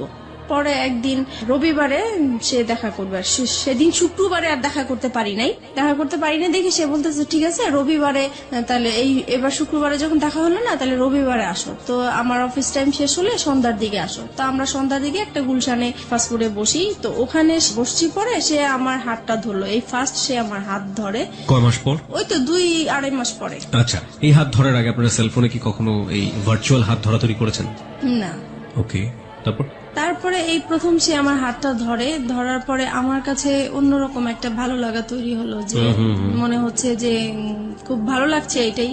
তারপরে হঠাৎ করে সে আমাকে বলতেছে দেখো, আমি আসলে তোমার প্রেমে পড়ে গেছি, আমি আর তোমাকে ছাড়া থাকতে পারছি না। তখন আমিও মানে কান্নাকাটি করতেছি, যে সেহেতু আমাকে মারধর করেছে সেটা বলতেছি আর কান্না করতেছি। পরে সে আমার আর কি মাথায় হাত বুলিয়ে দিচ্ছে, পরে বলতেছে দেখো আর ধৈর্য ধরো, 6টা মাস তুমি ধৈর্য ধরো, তারপরে আমি 6 মাস পরে তোমার একটা ব্যবস্থা করব। তখন আমি জিজ্ঞেস করলাম ব্যবস্থা মানে কি বুঝাতে চাচ্ছ? তো বলতেছে আমরা একসাথে থাকবো। তুমি কি আমাকে ভালোবাসো? বলছে হ্যাঁ আমি তোমাকে ভালোবাসি। তো এইভাবেই হোক আমাদের পরে। আপনি তাকে ভালোবাসতেন ওই সময়টাতে? ওই বলার পর থেকে আমি প্রশ্ন করেছি যে আমার তো আসলে বিশ্বাস হচ্ছে না, তুমি আমাকে কিভাবে ভালোবাসো, আমার বিয়ে হয়েছে, বাচ্চা আছে, তোমার মতো আনম্যারিড ছেলে তো আমাকে কখনোই ভালোবাসার কথাই না। তো বলতেছে মানুষের ভালো লাগা তো কত রকমই হতে পারে, এটার তো শেষ নাই, তোমাকে আমার ভালো লাগছে, আমি তোমাকে বিয়ে করব, তবে আমার জন্য তোমাকে 6 মাস অপেক্ষা করতে হবে। তো আমি বলতেছি এত বছর যেহেতু কষ্ট করে আসছি, আমি 6 মাস পর্যন্ত কষ্ট করতে পারবো। তো এই বলে আমরা চলে আসছি। তারপর থেকেই আমাদের ভালোবাসা আসলে শুরু হয়। তারপরে ফোনে একের পর এক কথা বলা হয়, খুব ভালো লাগে। তখন আপনার হাজবেন্ডের সাথে? আপনি? জি, হাজবেন্ডের সাথে। তারপরে থেকে মানে সে কথা না বললে আমার খুব কষ্ট হয়, যেদিন ফোন করতে না পারি সেদিন খুব কষ্ট হয়, দেখা করতে না পারলে কষ্ট হয়। তারপর থেকে আমরা কি করি, প্রত্যেক দিন দেখা করি। এতদিন তো শুক্রবার ছিল, এখন প্রত্যেক দিন তার অফিস টাইমে যাওয়ার পথে আমার বাসা পড়ে, তো আমি বাসার সামনে দাঁড়িয়ে থাকি, সে চলে যায়, ওইটুকুই দেখা, মানে ওইটা দেখা করলেই মনে হয় যে অনেকটা শান্তি লাগে। ওইটুকু না দেখতে পারলেও খুব খারাপ লাগে, রাতে ঘুম হয় না। তো এইভাবেই চলতে থাকে। You fall in love like this? এইভাবে আপনি এরকম ভাবে আপনার হাজবেন্ড থাকা অবস্থায়, আপনার বাচ্চা থাকা অবস্থায় আপনি? জি। This kind of love, like 16 years love. কিশোরী মেয়েরা যেভাবে প্রেমে পড়ে, একটা ছেলে সামনে দিয়ে না গেলে ঘুম হচ্ছে না রাতের বেলা। জি জি, আমার ওই প্রথম যখন আমার হাজবেন্ডের সাথে যে রকম ফিলিংস কাজ করছিল, ওর বেলাও আমার সেম হচ্ছিল। তখন কি আপনার মনে হয়নি যে জীবনে একটা ভুল করেছি আর একটা ভুল করতে যাচ্ছি? তখন আমি বলতাম যে দেখো, ও তো আমাকে সবকিছু জেনে শুনে ও বিয়ে করেছিল, তারপরেও কিন্তু ও আমাকে টর্চার করতেছে এখনো। তো ও আমাকে বলতো দেখো, ও তো অশিক্ষিত, ওর ফ্যামিলি অশিক্ষিত, সেই জন্য ও এরকম করে, আমি করব না, তুমি আমার উপর বিশ্বাস আনতে পারো, সবাই তো একরকম না। তারপর যাই হোক, ওর কিছু কথা ছিল যেগুলো শুনলে আমি খুব ভরসা পেতাম, আমি বিশ্বাস করতে চাইতাম। মানে ওর কথা, ও যখন কথাগুলো বলতো আমার খুব বিশ্বাস করতে ইচ্ছা করতো, ওর কথাগুলো আমার ভালো লাগতো, মনে হতো যে সত্যিই বলছে বা এরকম কিছু। তারপরে বাসায় চলে আসলাম। বাসায় আসার পরে হচ্ছে এখন আমার হাজবেন্ডের বিজনেসটা ভালো যাচ্ছে না, তো ও ঠিক মতো ঘরে বাজার টাজার করছে না, তাছাড়া যেটা প্রয়োজন হয় সেগুলো হচ্ছে না। মাঝখানেও বলতেছি কি যে বাসাটা ছেড়ে দিব, বাসাটা এত ভাড়া আমি বয়ে নিতে পারছি না, আমার খুব কষ্ট হচ্ছে, আমি বাসাটা ছেড়ে দিব। তখন আমি বলতেছি এত সুন্দর বাসা, আমরা তো পাওয়া যাবে না, তো এটাই থাকি না, কষ্ট টষ্ট করে থাকি, দরকার হলে আমরা একটা রুম সাবলেট ভাড়া দিই, তবু এখানে থাকি, এখানে সবকিছু ফ্যাসিলিটি ভালো, এখানেই থাকবো। ওর কথা হলো না, এখান থেকে যাবো, যেতেই হবে, কারণ আমার খুবই সমস্যা। তো যাই হোক, আমার আর ওই জায়গাটা আমি ছাড়তে চাচ্ছিলাম না। কেন? কারণ আমার যে বিজনেসটা ওই জায়গার মধ্যেই, ওখানে আমার খুব ভালো হতো বিজনেসের জন্য।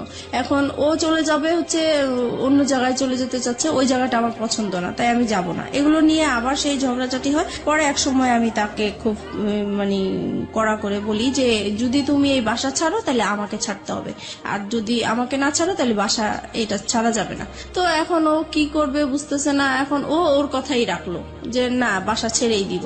পরে যাই হোক, বাসা ছেড়ে দিছে। বাসা ছেড়ে দেওয়ার পরে দেখি যে লোকজন আসতেছে বাসা নেওয়ার জন্য, দেখার জন্য। তখন আমার খুব খারাপ লাগলো যে আমি বললাম কথাটা, আমার কথাটা সে রাখলো না। আমি তো তার কাছ থেকে এমন কিছু আশা করিনি, বাসাটা বলছি। তখন সে বাসাটা ছেড়ে দিছে। পরে আমি তাকে বললাম, দেখো বাসা এখনো সময় আছে, তুমি বাসাটা আবার বাড়িওয়ালার কাছ থেকে সময় নিয়ে নাও, নাহলে কিন্তু আমি সত্যি সত্যি এবার চলে যাবো। সে বলতেছে তুমি চলে গেলে চলে যাও, আমার কোনো সমস্যা নেই, তোমার মতো মেয়ে আমার দরকার নেই। তখন আমি আর কি মানে ডিসাইড করলাম যে না, আমি আসলেই চলে যাবো, এখান থেকে থাকবো না। যেহেতু এখানে আমার একটা বিজনেসের একটা রাস্তা হয়েছে, সেটাই যদি বন্ধ হয়ে যায় তাহলে আমার ওর সাথে থাকার কি দরকার। আমি তো এই বিজনেসটা নিয়েই আসি, কারণ আমার সংসার অশান্তি। আমি বিজনেসটা, আমি কাজে ব্যস্ত থাকি, আমার যাও একটু ভালো লাগে, আর তার সাথে ফোনে কথা বলি, দেখা করি, এই আমার ভালো লাগা নতুন সৃষ্টি হয়েছে, এটা কেন নষ্ট হবে। তো এই কারণে আমি পরে ওই বাসাটা আমাদের জানুয়ারি মাসে ছেড়ে দেয়। তারপরে আমি চলে যাব বলে আমার জিনিসপত্র গুছাতে থাকি। তো সেও আমার জিনিসগুলো গুছানোর জন্য হেল্প করে। সে এমনকি আমার জিনিসগুলো মানে একটা ভ্যানে উঠিয়ে আমার বাবা বাড়ির দিকে পৌঁছিয়ে দিচ্ছে। তো আমার কথা হলো, সে যদি আমাকে আটকাই রাখতে চায় তাহলে কেন আমার জিনিসগুলো আলাদা করে দিবে, কেন আমাকে যাওয়ার জন্য সাহায্য করছে? নিশ্চয়ই সেও চায় আমি চলে যাই, সে আমাকে কোনো বাধা দেয় নাই। আমি এইভাবে বাবার বাড়ি চলে আসছি। এখন বাবার বাড়ি মানে মার বাসায় চলে আসছি। এখন মার বাসায় আসাতে এখন সে পরে আমার মার কাছে এসে বলতেছে যে আপনার মেয়েকে আপনি জায়গা দিচ্ছেন, আপনার মেয়ে কিন্তু আমাকে ছেড়ে চলে আসছে, এখন আমি আপনাদের নামে কেস করব, আপনার মেয়ে আমার যত টাকা পয়সা গয়নাগাটি সবকিছু নিয়ে চলে আসছে, আমি আপনাকেও জড়াই দিব আপনি যদি আপনার মেয়েকে জায়গা দেন। এখন মা তো মানে প্রচুর রাগারাগি করতেছে আমার উপরে যে তোমরা নিজেরা কাজ করে এখন আমার উপরে বিপদ ফেলতেছো, এখন এই লোক তো ভালো না, সে যেটা বলে সেটাই করবে, এখন আমি কি করব? আমার তোমার বাবা নাই, তোমার একটা বড় ভাই নাই, আমাদের কোনো গার্ডিয়ান নাই, তাহলে এখন কে দেখবে আমাকে? এখন তুমি আমার বাসায় থাকতে পারবে না। তো এখন থাকতে পারবে না, এখন আমি কোথায় যাব? ওকে ছেড়ে আসছি, এখন আমার যাওয়ার জায়গা নাই, যেহেতু আমাদের কোনো রিলেটিভও নাই। তো কি করব আমি? পরে আমি ওকে ফোন দিলাম, আমি যার সাথে ভালোবাসার সম্পর্ক হয়েছে আমি তাকে ফোন দিয়েছি। ফোন দেওয়ার পরে ওকে বললাম যে দেখো আমার এখন কি করা উচিত, আমি তো বুঝতেছি না, এখন মার বাসায় চলে আসছি, এখন মাও আমাকে রাখতে চাচ্ছে না। তো বলতেছে যে তাহলে তুমি এক কাজ করো, তুমি একটা বাসা নাও। পরে আমি বলতেছি বাসা নিব তো আমি টাকা কোথায় পাবো, আমি ভাড়া কোত্থেকে দিবে? এই মুহূর্তে তো আমার হাতে কোনো টাকা পয়সাই নেই। পরে বলতেছে ঠিক আছে, সেটা আমি দেখবো, তুমি আগে খোঁজো বাসা। তারপরে আমি হচ্ছে সাবলেটের মধ্যে বাসা খুঁজতে গেলাম ওখানে। তো ওখানে গিয়েছি, সবাই জিজ্ঞেস করে আপনি কি করেন? তো আমি বলেছি যে পড়াশোনা করি, কারণ বিয়ে হয়েছে এগুলো আমি বলি নাই, সবকিছুই লুকিয়ে গিয়েছি। তো বলতেছে যে একা একটা মেয়েকে তো আমরা বাসা ভাড়া দিতে পারি না, হয় হাজবেন্ড। একা কেন নেবেন? কারণ আপনার সঙ্গে তো আপনার সন্তান আছে। সন্তান আপনার হাজবেন্ডের কাছে, সন্তানদেরকে রেখে চলে আসছে আপনার হাজবেন্ডের কাছে আপনার সন্তান। ওকে ফাইন, হ্যাঁ তারপর বলেন। তারপরে যেটা হচ্ছে যে এখন কেউ আমাকে একা বাসা ভাড়া দিতে চাচ্ছে না। তারপরে আমি আবার তাকে ফোন দিই, রাসেলকে ফোন দিচ্ছি যে দেখো আমাকে তো কেউ একা বাসা ভাড়া দিতে চাচ্ছে না। তখন সে বলল যে ঠিক আছে, তাহলে তুমি বলো যে তোমার বিয়ে হয়েছে কিন্তু তোমার হাজবেন্ডের বাড়ি এখনো মেনে নিচ্ছে না, তাই হাজবেন্ড মাঝে মাঝে আসবে, তুমি আপাতত একাই থাকবে। পরে এই কথার ভিত্তিতেই আমি আবার গেলাম, তারপরে একটা বাসা পেয়েও গেছি। তারপরে ওখানে উঠলাম, সবকিছু নিয়ে ওখানে উঠলাম। মাকেও বললাম যে আমি এরকম এরকম জায়গায় বাসা নিয়েছি, কিন্তু বাসাটা চিনাইনি, জাস্ট বলেছি যে এখানে বাসা নিয়েছি। তারপরে যাই হোক মার কাছ থেকে চলে আসছি ওখানে। তারপরে মার প্রতি তো একটু রাগ আছেই যে আমাকে জায়গা দিল না। তারপরে এখন যেহেতু রাসেলকে হাজবেন্ড হিসাবে পরিচয় করিয়ে দিয়েছি আমি ওখানে, আর এতদিন আমরা বাইরে বাইরে ঘুরতাম, তো এখন মনে হয়েছে নিজের কাছে যে এখন যেহেতু নিজেদের বাসা হয়েছে, কেউ এখন আসবে না, কেউ জানবে না, সবাই জানে হাজবেন্ড, তাহলে বাসায় আসলে সমস্যা কি?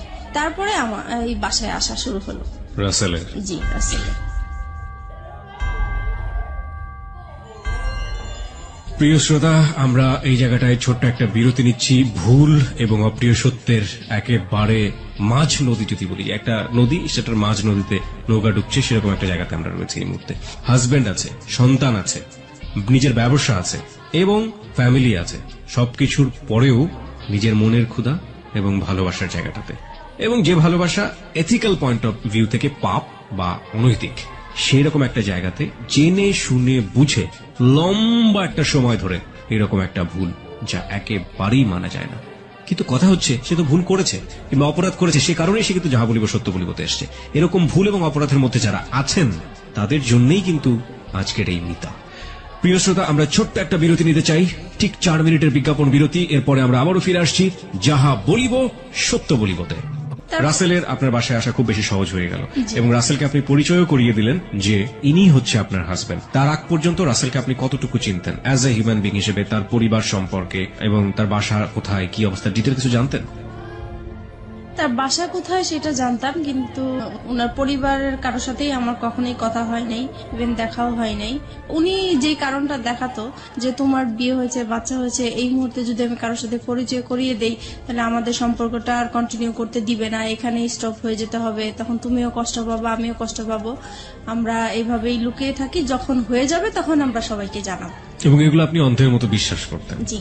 তারপরে যেটা হচ্ছে যে এখন সে প্রত্যেক দিন বিকেলবেলায় আমার বাসায় আসে, অফিস শেষ করে বাসায় আসে, 8টার দিকে চলে যায়, এইভাবেই কন্টিনিউ করতে থাকি আমরা। তারপরে এক সময় সে বলতেছে, আচ্ছা তুমি তো তোমার হাজবেন্ডকে ডিভোর্স দাও নাই, তাহলে এখন যদি এই বিষয়টা কারোর সামনে আমাদের প্রকাশ হয়ে যায়, তাহলে তো তুমিও এখানে বিপদে পড়বে, আমিও বিপদে পড়বো, তোমার তো ডিভোর্স দেওয়া উচিত। তখন আমি হচ্ছে ডিভোর্স দিতে তো টাকা লাগে, এখন আমার কাছে টাকা নাই, তো বলতেছে তুমি কারো কাছ থেকে এখন টাকা পয়সা আনো, আমি দিয়ে দিব। তো আমি আমার বোনের কাছে গেলাম, তো ওকে বললাম যে আমাকে কিছু টাকা পয়সা লোন দে, আমি ডিভোর্স দিয়ে তারপরে পরে আমি তোকে দিয়ে দিব। তো ও আমাকে টাকাটা দিল, দেওয়ার পরে আমি ডিভোর্স দিতে যাব, একটা অ্যাডভোকেটের সাথে কথা হয়েছে আমার। তো সেই মুহূর্তে আমার হাজবেন্ড আমাকে ফোন দিয়েছে, ফোন দিয়ে বলতেছে তুমি তো চলে গেছো বাচ্চাদেরকে রেখে, এখন ওদেরকে তো আমি সামলাতে পারছি না, কান্নাকাটি করছে, তুমি আসো। তো আমি বলছি, আসো মানে আমি তো চলেই গেছি একেবারে, আসবো আবার কোত্থেকে, আমি আর আসবো না। আপনার ওই সময় আপনার বাচ্চার কথা মনে পড়তো না? টু বি অনেস্ট,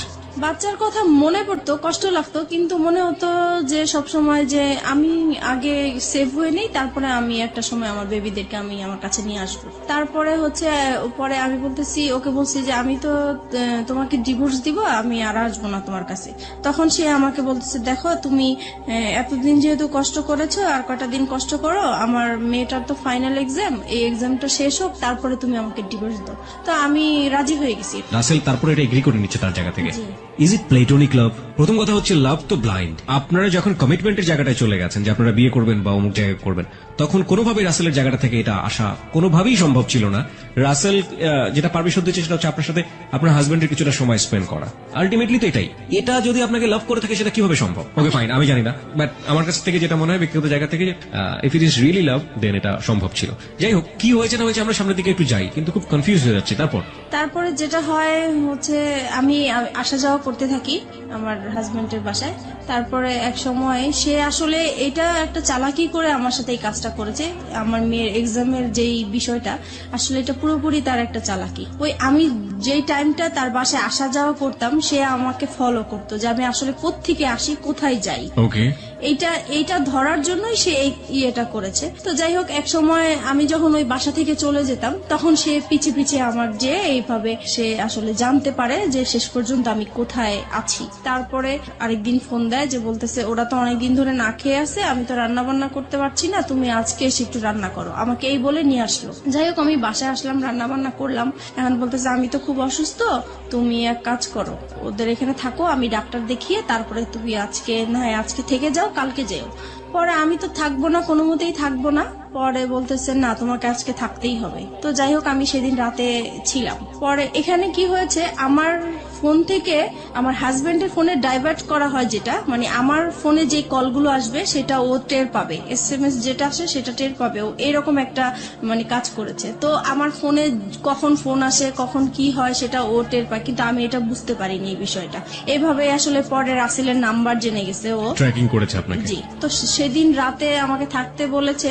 তো সেই দিন হচ্ছে ও হসপিটাল থেকে আসছে, আসার পরে আমাকে বলতেছে যে আমার সাথে এখন তোমার ইয়ে করতে হবে, মানে ওকে, সে তার স্বামীর সম্পর্ক হ্যাঁ। অধিকার চেয়েছে। হ্যাঁ। তারপরে আমি বলতেছি যে না, আপনার সাথে তো আমি এটা করব না, কারণ আপনি করে বলা শুরু করেছেন তখন আপনি করেই বলতাম।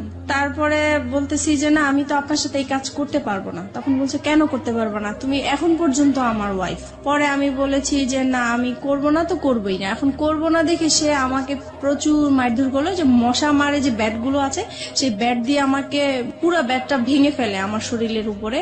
পরে আমার নখ উল্টে যায়, আমার শরীর থেকে রক্ত পড়তে থাকে টপ টপ করে, অনেক মারলো। তারপরে আমাকে বলতেছে যে তুই কোথায় কি করিস, কোথায় থাকিস, সবকিছুই আমি জানি। নাও কাম টু দ্য পয়েন্ট। এতদিন তুই আমাকে আমার সাথে কোনো শারীরিক সম্পর্ক করিসনি, সেটার কারণটা আমি এখন খুঁজে পাইছি। তোর বাইরেই চাহিদা মিটে আসিস, এখন আমি বুঝতে পারছি। আজকের পর থেকে তুই এই ঘর থেকে কোথাও বের হইতে পারবি না, তুই এখানেই থাকবি। আমি তো প্রচুর কান্নাকাটি করতেছি, আমার কান্নাকাটি দেখে আমার বাচ্চারা ভয় পেয়ে গেছে, ওরাও কান্নাকাটি করতেছে। তারপর আমি বলতেছি যে এখন আমাকে যেতে দেন, নাহলে যে কোনো বিপদ হবে। পরে বলতেছে যে না, তোকে আমি যাইতে দিব না, তোকে আমি আটকায় রাখবো। আমার মোবাইল, আমার পার্স সবকিছু লক করে দিয়ে, আমাকে পর্যন্ত লক করে দিয়ে সে কোথায় কোথায় জানি 2 দিন ঘুরে আসলো। আমাকে 2 দিন পর্যন্ত বাসায় লক করে রাখছে। আমি এদিক দিয়ে রাসেলের সাথে যোগাযোগ করতে পারছি না, কারোর সাথে যোগাযোগ করতে পারছি না। পরে 2 দিন পরে আমি বললাম যে আজকে যদি আমাকে বের হইতে না দেন তাহলে যে কোনো বিপদ আপনার হবে। আর আমার মেয়েটা বলতেছে বাবা বাবা মাকে যেতে দাও, আর মাকে মেরো না, মাকে যেতে দাও, মা যেখানে ভালো লাগে মা সেখানেই চলে যাক, তুমি মাকে আর মেরো না। তো আমার মেয়ের কথা শুনে সে আমাকে ছেড়ে দিল। তারপরে আমার মোবাইল, আমার পার্স দিল, আমি চলে আসছি। এই ফাঁকে সে কি করেছে, এই যে 2টা দিন সে যে বাইরে ছিল, সেই 2টা দিন হচ্ছে যে আমি যেই বাসায় ছিলাম সেই বাসায় এসে সে সবকিছু দেখিয়েছে। আমার বাচ্চা আছে, আমার বিয়ে হয়েছে তার সাথে, সবকিছু তাদেরকে দেখিয়ে বলছে যে সে এখন পরকীয়া করে এই লোকটার সাথে এখন থাকতেছে, আপনারা যদি আমাকে হেল্প করেন তাহলে আমি তাদেরকে একসাথে ধরতে চাই। তো আমার যে বাসায় আমি ভাড়া নিয়েছি সেই বাড়িওয়ালার ওই এলাকার কিছু বকাটে ছেলেদেরকে হাতে করেছে। তারপরে হচ্ছে আমি বলতেছে যে ও যখনই আপনার বাসায় আসবে সাথে সাথে আমাকে ফোন দিবেন, আমি চলে আসব। পরে আমি তো বাসায় যাওয়ার পরে সাথে সাথে রাসেলকে ফোন দিলাম যে তাহলে তুমি আসো বিকালে, এসে আমাকে ডিভোর্সের টাকাটা দাও, আমি ওকে ডিভোর্স দিব। তো ও পরে বিকালবেলা আসছে। এই সময় আমার বাড়িওয়ালা কি করছে, আমার হাজবেন্ডকে ফোন দিয়ে দিছে। পরে আমার হাজবেন্ড তো 2 বাচ্চাকে নিয়ে ক্যামেরা নিয়ে চলে আসছে, আমাদের ছবি তুলবে, পেপারে দিবে, এই সেই। তারপরে এই লোকজন আসলো, হুড় করে আমার বাসায় আসলো। আমি তো পুরো ভয় পেয়ে গেছি। আমি তো তাকে দেখে অবাক যে সে কিভাবে আমার বাসা চিনলো, কিভাবে আসলো। পরে আমাদের 2 জনের মোবাইল ছিল, মোবাইলটা সে হাতে করে নিয়ে গেল, মোবাইল দিল না। তারপরে রাসেলকে সে মারধর করলো। তারপরে বাড়িওয়ালা ছিল, বাড়িওয়ালারা মারধর করলো রাসেলকে, দেন আমাকেও মারধর করলো। পরে আমার মেয়েটা কান্নাকাটি শুরু করলো যে না, আমার মাকে মেরো না, আমার মাকে মেরো না। পরে আমাকে মারা বন্ধ করছে। রাসেল কি বলছিল? পরে রাসেলকে জিজ্ঞেস করতেছে তুমি কি একে ভালোবাসো? পরে রাসেল সেই মুহূর্তে বলতেছে হ্যাঁ, আমি ওকে ভালোবাসি। তো বলতেছে যে তুমি জানো না যে ওর হাজবেন্ড আছে, বাচ্চা আছে? পরে রাসেল বললো যে না, আমি তো জানি না তার হাজবেন্ড আছে, বাচ্চা আছে, আমি জানি না। এটা কেমন করে হয়? তুমি তার সাথে হাজবেন্ডের মতো ছিলা, তুমি তার দেখেও তো মানুষ বুঝতে পারে যে তার বিয়ে হয়েছে কিনা, বাচ্চা হয়েছে কিনা। পরে বললো যে হ্যাঁ আমি দেখেছি। তখন বলে এই তো তুমি 2 রকম কথা বলতেছো। পরে বলছে যে যাই হোক হয়েছে, আমি এখন ভালোবাসছি, এখন তুমি কি করতে চাও? পরে বলতেছে যে আমি কিছুই করতে চাই না। এখন ওই আমাদের বাড়িওয়ালার লোকেরা বলতেছে তাইলে তোমার সাথে ওর কি বিয়ে হয়েছে? এখন আমি বলতেছি হ্যাঁ আমাদের বিয়ে হয়েছে। কাদের বিয়ে হয়েছে? আপনার এবং রাসেলের। কারণ আমি এখান থেকে বাঁচার জন্য বলতে চাইছি। আপনি বললেন যে রাসেলের সাথে আপনার বিয়ে হয়ে গেছে, মানে আপনারা এক একজন এক এক রকমের কথা বলতেছেন, দিক বিদিক হারা যাকে বলে। তারপর মানে ওই মুহূর্তে কি বলবো, কি বললে বাঁচতে পারবো এটা আসলে বুঝতে পারছি। এবং সবকিছু হচ্ছে আপনার ছেলে মেয়েদের সামনে। জি। আপনার মেয়ের বয়স কত তখন? তখন আমার মেয়ের বয়স 9 বছর। কোন ক্লাসে পড়ে? তখন সে কেজি 1-এ পড়ে। ও তো মোটামুটি বোঝে তাহলে কি হচ্ছে। এবং আপনার ছেলে? আমার ছেলে তখন 2.5 বছরের। তারপরে হচ্ছে রাসেলকে জিজ্ঞেস করতেছে তোমরা কি বিয়ে করেছো? পরে আমি বলছি যে হ্যাঁ আমরা বিয়ে করেছি। তো বলছে বিয়ে করেছো তো কাগজপত্র দেখাও। তো বলছে কাগজপত্র তার সাথে নিয়ে ঘুরি না, কাগজপত্র অন্য জায়গায় আছে, আমরা পরে দেখাতে পারবো।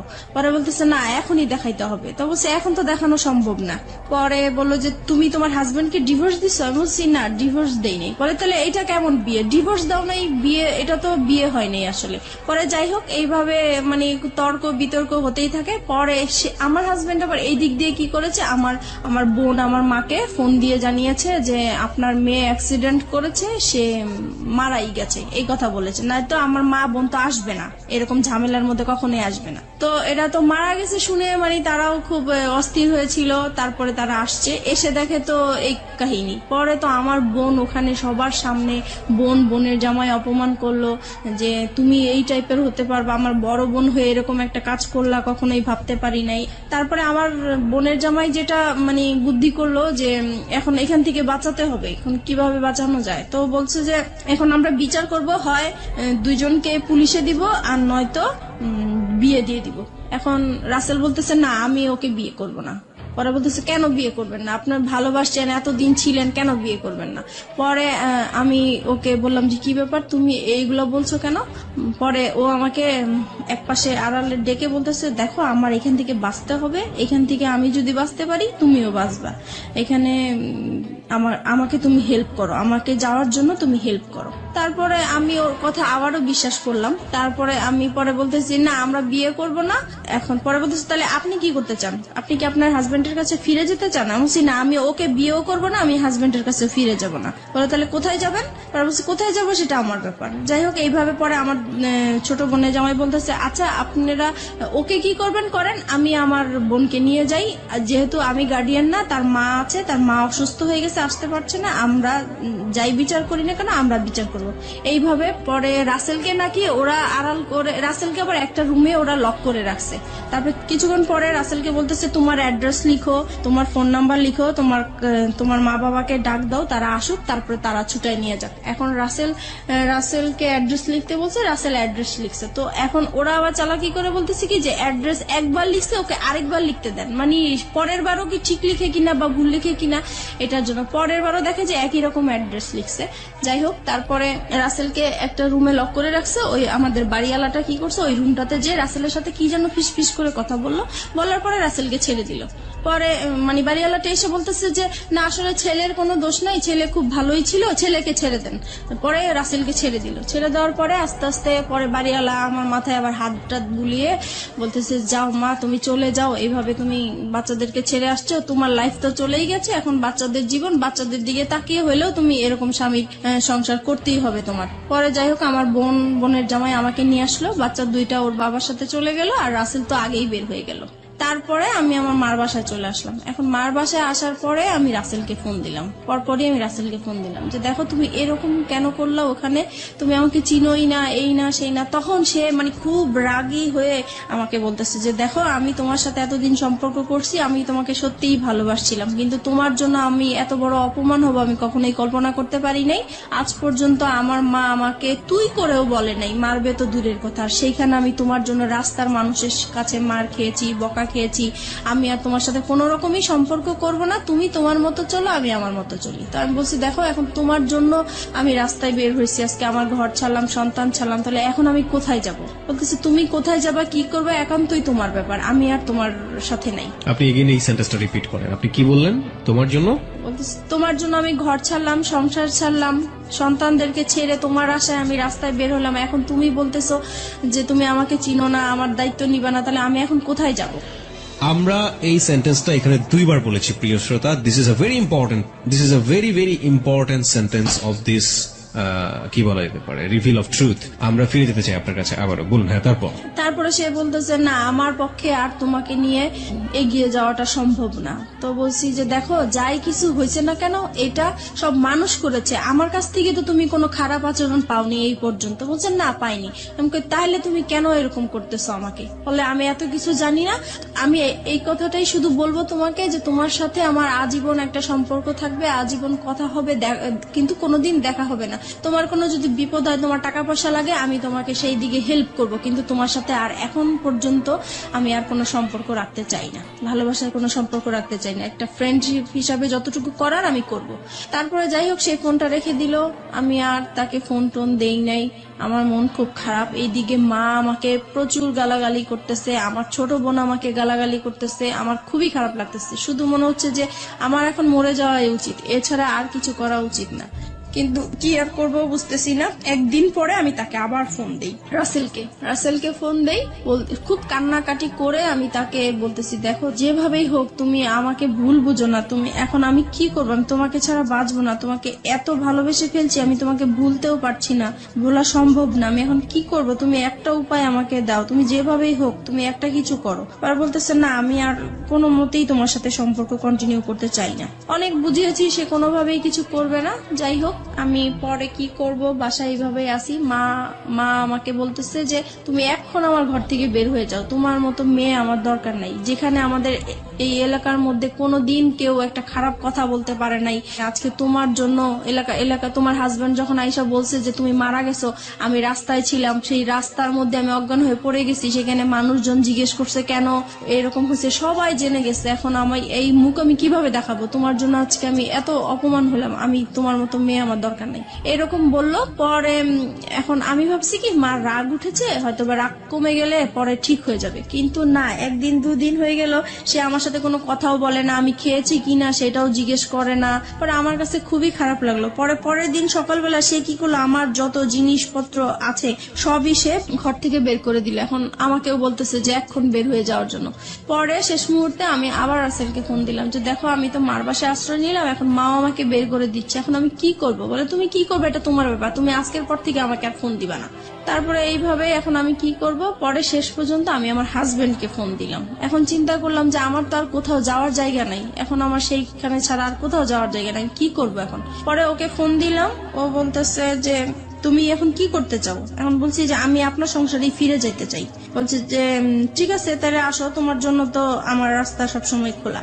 তখন আমি বলছি যে একটা শর্ত আছে। বলতেছি কি শর্ত। আমি বলছি কি আপনার সাথে আমি মানে যাব, আবার নতুন করে সংসার করব, ঠিক আছে, কিন্তু আমি আপনার সাথে কোনো স্বামী স্ত্রী সম্পর্ক রাখতে পারবো না। পরে বলছে এটা কেমন কথা, মানে হাজবেন্ড ওয়াইফ থাকবো, সবাই জানবে, অথচ তোমার আর আমার মাঝে স্বামী স্ত্রী কোনো সম্পর্কই থাকবে না, এটা তো হবে না। পরে আমি বলছি না, এটা যদি মেনে নেন তাহলে আমি আপনার সংসারে ফিরে যাব, নাহলে যাব।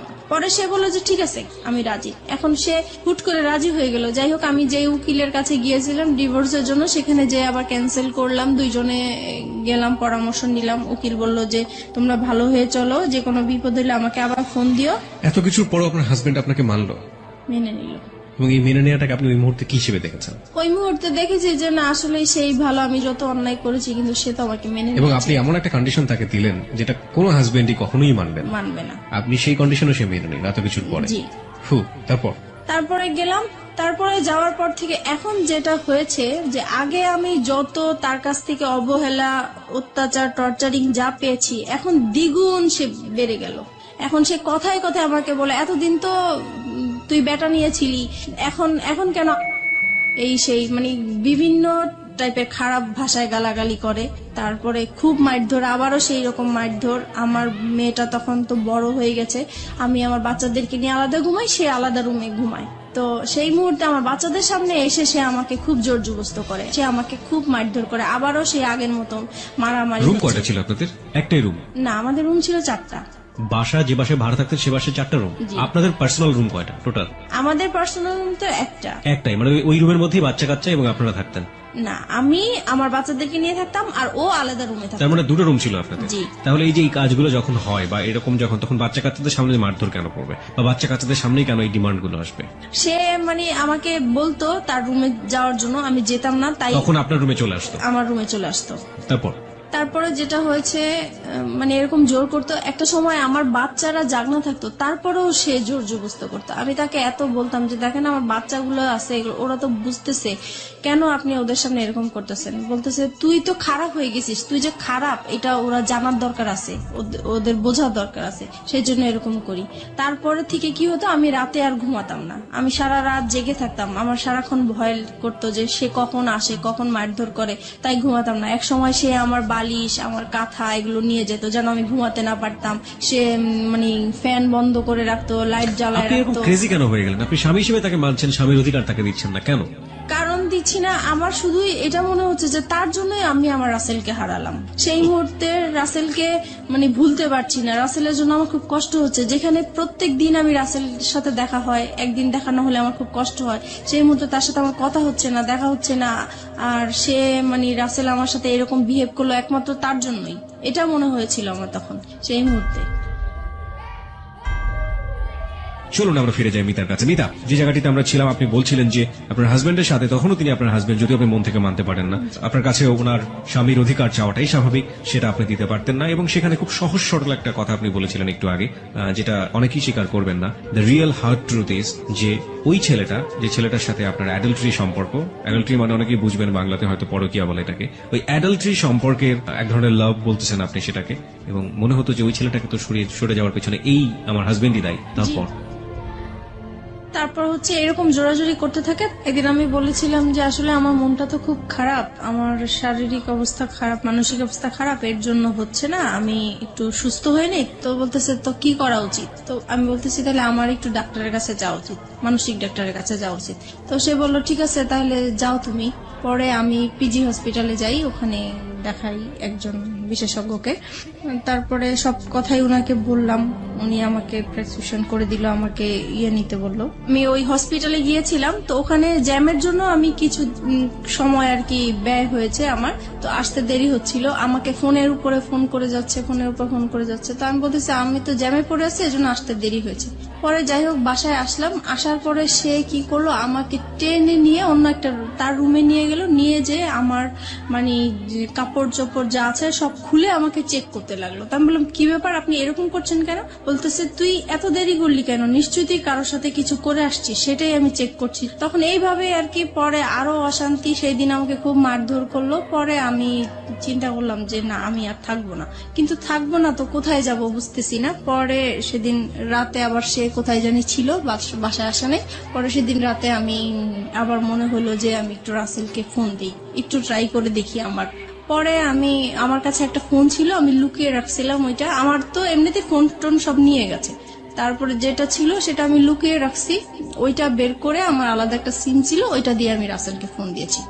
পরে ফোন দেওয়ার পরে রাসেল কি করলো, মানে খুব কান্নাকাটি, মানে কান্না কান্না কণ্ঠে সে আমার সাথে কথা বললো, আর আমি তো কান্না করতেছি। পরে আমি বলতেছি যে কি ব্যাপার, কেমন আছো? তো সে বলতেছে যে আমি তো ভালো নাই, তোমাকে ছাড়া আমি কিভাবে ভালো থাকবো? তো এটা শুনে আমার আরো বেশি কান্না বলে, কারণ তার প্রতি এখনো আমার ভালোবাসা আছে। তো আমি বলছি কি ব্যাপার, তুমি এরকম কথা বলছো কেন? তোমার জন্যই তো আজকে আমি এখানে চলে আসছি, তুমি কেন এই ধরনের কথা বলতেছে? বলে যে আমি তো তখন বুঝতে পারি নাই তুমি চলে গেলে আমার এতটা কষ্ট হবে, আমি আসলেই খুব কষ্টে আছি। তো বলছি দেখো আমিও তো কষ্টে আছি, আগে যেরকম যন্ত্রণা করতো তার চাইতে এখন আরো বেশি বেড়ে গেছে, তাই আমি থাকতে পারছি না। পরে বলতেছে তাহলে তুমি এক কাজ করো, তুমি আর একটা মাস থাকো, একটা মাস পরে আমি তোমাকে যে কোনো একটা কিছু করব।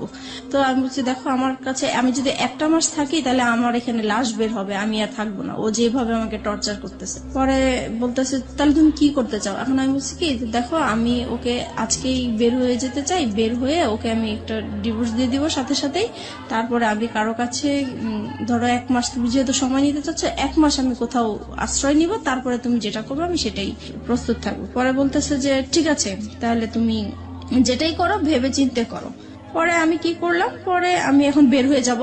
পরের দিন চিন্তা করছি, কাপড় চোপড় নিয়েছি, মানে পরেছি। এখন সে আমার পার্টস আর মোবাইল তো আটকে রাখছে, আমি তো নাম্বার কারোর সাথে যোগাযোগ করবো বা কিছু সেই রকম কোনো ব্যবস্থা নাই। পরে আমি বলতেছি আমার পার্টস দেন, আমি একটু বাইরে যাব। সে বলে বাইরে কোথায়? আমি বাইরে আমার একটু কাজ আছে, আমি যাব। সে আমাকে যেতেই দিবে না। পরে এটা নিয়ে অনেক মারধর হইলো। তারপরে বিকাল দিকে বলতেছে কি যে আচ্ছা ঠিক আছে আপনার পার্টস আপনার মোবাইল আমি সবই দিব, কিন্তু এখানে হচ্ছে আমার কথা শুনতে হবে। আমি কি যে কালকে আমরা আমার মেয়েটা যখন বাইরে যেতে চাচ্ছে তাহলে কালকে আমরা ঘুরতে যাই, তারপরে আপনি যা বলবেন তাই আমি শুনবো। তো বলছে ঠিক আছে তাহলে আমার মোবাইল আমার পার্টস আমার কাছে দিয়ে দিতে হবে। বলছে ঠিক আছে দিয়ে দিব। পরে আমি এই সেদিন শুক্রবার ছিল স্কুল বন্ধ ছিল, তো সেই ফাঁকে আমরা ঘুরতে বের হয়েছি। আর আমার উদ্দেশ্য ছিল যে আমি কোন রকম ঘর থেকে বের হতে পারলেই হয়েছে। পরে আমি ওদের সাথে এর জন্য রাজি হয়েছি যাওয়ার জন্য। পরে আমি যখন বাইরে বের হলাম, বের হওয়ার পরে কিছু দূর আসার পরে আমি বলতেছি আপনারা আপনাদের মতো যান, আমি আমার মতো যাই। সে তো এই ক্ষেপে গেছে, কি ব্যাপার, মানে কি বলতে চাচ্ছ? আমি বলছি, আমি আর আপনাদের সাথে যাব না। কোথায় যাবো? আমি আমার মতো যাব। কোথায় যাবো? আমি যেখানেই যাই, আমি আপনার সাথে আর যাবো না, আপনার সাথে থাকবো না। এই বলার পরে সে রাস্তা, তো তখন জুম্মাবার ছিল, শুক্রবার, সবাই নামাজ পড়ে আসতেছে। এই সময় আমাকে রাস্তার মধ্যে অনেক মারধর করলো। আর রাস্তার মানুষ নামাজ পড়তেছে, পড়ে যাচ্ছে, সবাইকে আমি মানে এত কান্নাকাটি করে বললাম যে আমাকে একটু হেল্প করেন, কেউ আমার দিকে মানে সাহায্যের হাত বাড়িয়ে দিল না। সবাই শুধু বললো যে আপনারা স্বামী স্ত্রী ঝগড়া করছেন, বাসায় যে করেন, এটা বাহিরে নিয়ে আসেন না, মানুষ খারাপ বলছে। কিন্তু আমি যে বাসায় কতটা অত্যাচার হচ্ছি সেটা তো মানুষ বুঝতেছে না। আমি বলার চেষ্টা করতেছি, কেউ আমাকে মানে হেল্প করতে চাচ্ছে না। যাই হোক, তারপরে পরে আমি বললাম যে ঠিক আছে, আমি আসলে যাচ্ছি আমার অ্যাডভোকেটের কাছে, আমাকে যেতে দেন। পরে সে বলল যে ঠিক আছে, আমিও যাবো। তো চলেন যাই। পরে রাজি হলো, পরে রিক্সা নিল, আমরা রিক্সার মধ্যে উঠলাম। পরে রাস্তায় যে সার্জন থাকে, আমি হঠাৎ করে সার্জনকে দেখে রিক্সা থেকে নেমে গেলাম। পরে আমি সার্জনকে বললাম যে আপনি আমাকে একটু হেল্প করতে পারেন? তো বললো কি বিষয়? বলছে আমার হাজবেন্ড ওয়াইফের একটু ঝগড়া চলছে, আমি আসলে ওর সংসার করতে চাচ্ছি না, কিন্তু আমাকে ঘর থেকে বের হতে দিচ্ছে না, আমাকে ডিভোর্সও দিতে দিচ্ছে না। পরে বলছে যে এটা তো আসলে ফ্যামিলি সমস্যা, এটা তো আমরা কিছু করতে পারি না। আমি বলছি না, আমি আসলে ওর সাথে কোনো মতেই যাব না, আপনি যে কোনো আমাকে একটা হেল্প করেন। পরে ওনারা সেটা হচ্ছে রামপুরা থানার এরিয়াতে, তখন সে থানায় ফোন দিয়েছে। পরে থানা থেকে গাড়ি আসছে, পরে আমাকে নিয়ে গেছে থানায়। পরে থানায় যাওয়ার পরে আমার বাচ্চারাও আমার সাথে ছিল। যখন থানায় গিয়েছি তখন ওই পুলিশরা জিজ্ঞেস করতেছে কি ব্যাপার, আপনার সমস্যা কি? তারপর আমি সবকিছু খুলে বললাম। এখানে একটা জিনিস আমি মিস করে গেছি, যেদিন বৃহস্পতিবার দিন রাতে সে যখন আমার সাথে মানে রাতে এসছিল জন্য, তখন আর কি আমি দেখে সে পরে আমার রুম থেকে চলে গেছে। চলে যাওয়ার কিছুক্ষণ পরে যখন আমি ঘুমায় পড়ছি, তখন সে কি করছে, ওই যে মশলা বাটে পাটা পুতা যেটা বলা হয়, সেই ওইটা নিয়ে আসছে, আমার মাথায় বাড়ি দিয়ে আমাকে মেরে ফেলবে।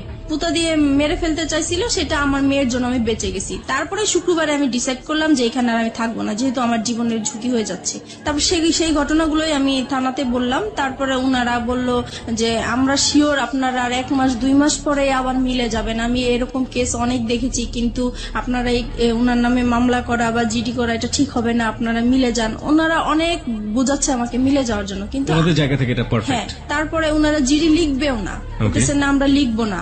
পরে যাই হোক অনেক কিছু বললাম আমি, তারপরে লিখলো, জিডিটা লিখলো। লেখার পরে পরে আমাকে বলতেছে যে আপনি এখন কোথায় যাবেন?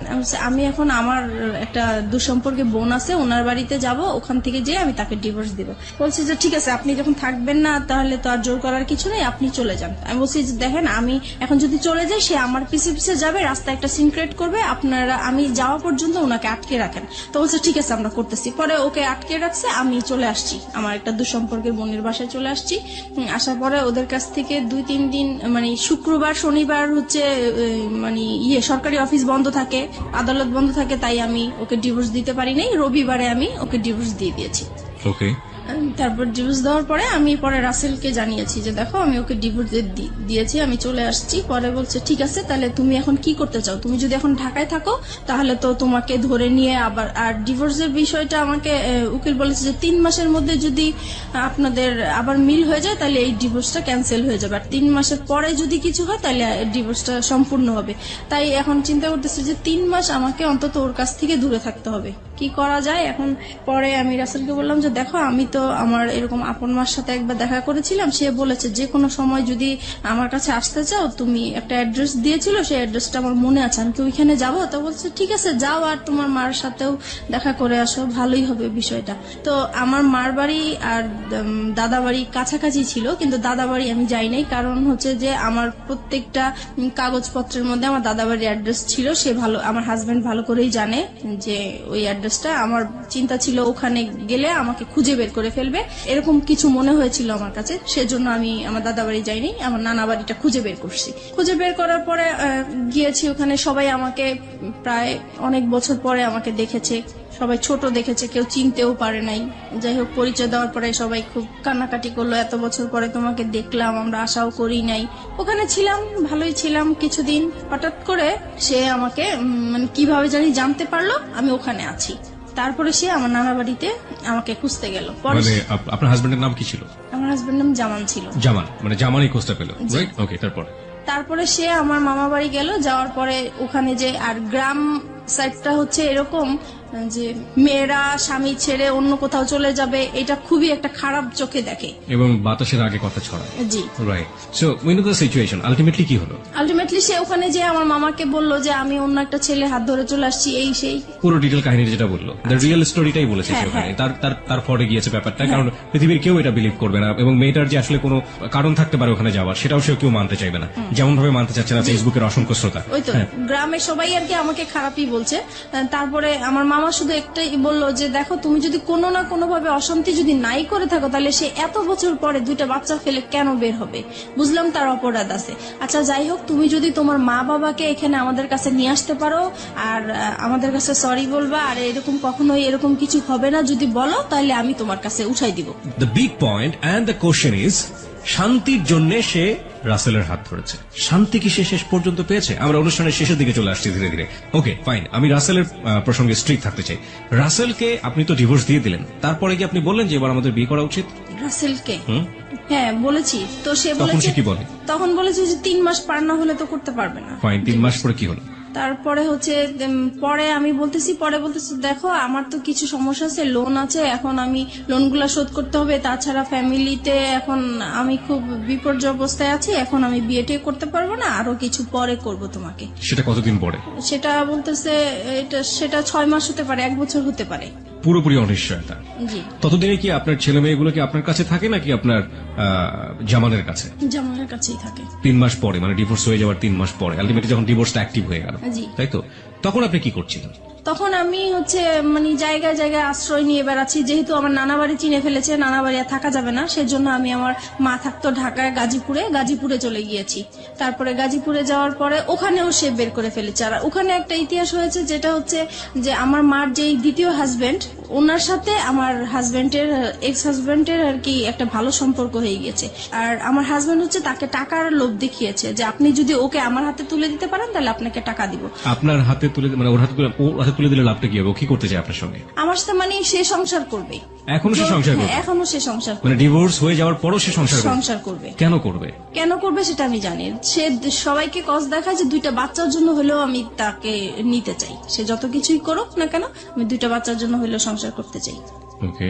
পরে উনি এরকম আর কি। আর তারপরে এই যখন ওনাকে টাকার লোকটা দেখিয়েছে, তারপর থেকে ওই লোকটা আমাকে সবসময় জ্বালাতন করতো, বলতো চলে যাও, তুমি থাকতে পারবে না আমার বাসায়, এই সেই অনেক যন্ত্রণা করতো। পরে একটা সময় আমার আর ওইখানে থাকা হতো না, আমি খুব কষ্ট পেতাম। পরে আমি চিন্তা করলাম যে আমি এখন কোথায় যাব, সবকিছুই তো হারিয়ে ফেললাম, কার কাছে এখন যে আশ্রয় নিতে পারি। তখন আমার মাথায় একটা জিনিস আসলো যে আমি এখন পর্যন্ত আমার বাবার কাছে যাইনি, আমার বাবার আশ্রয়টা বাকি আছে, আমি সেখানে যাব।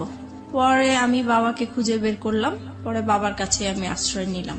বাবার কাছে আশ্রয় নেওয়ার পরে সে আবার ওই একইভাবে মানে টের পেয়ে গেল আমি বাবার কাছে আছি। তারপরে হচ্ছে সে আমার সাথে ওইখানে আসছে, আমার বাবার কাছে আসছে, এসে আমার বাবাকে বিশ্রী ভাষায় গালাগালি করলো, আমাকে গালাগালি করলো, করার পরে আমাকে থ্রেট দিল যে মেরে ফেলবে, আমার বাবা সহ মেরে ফেলবে, এই সেই।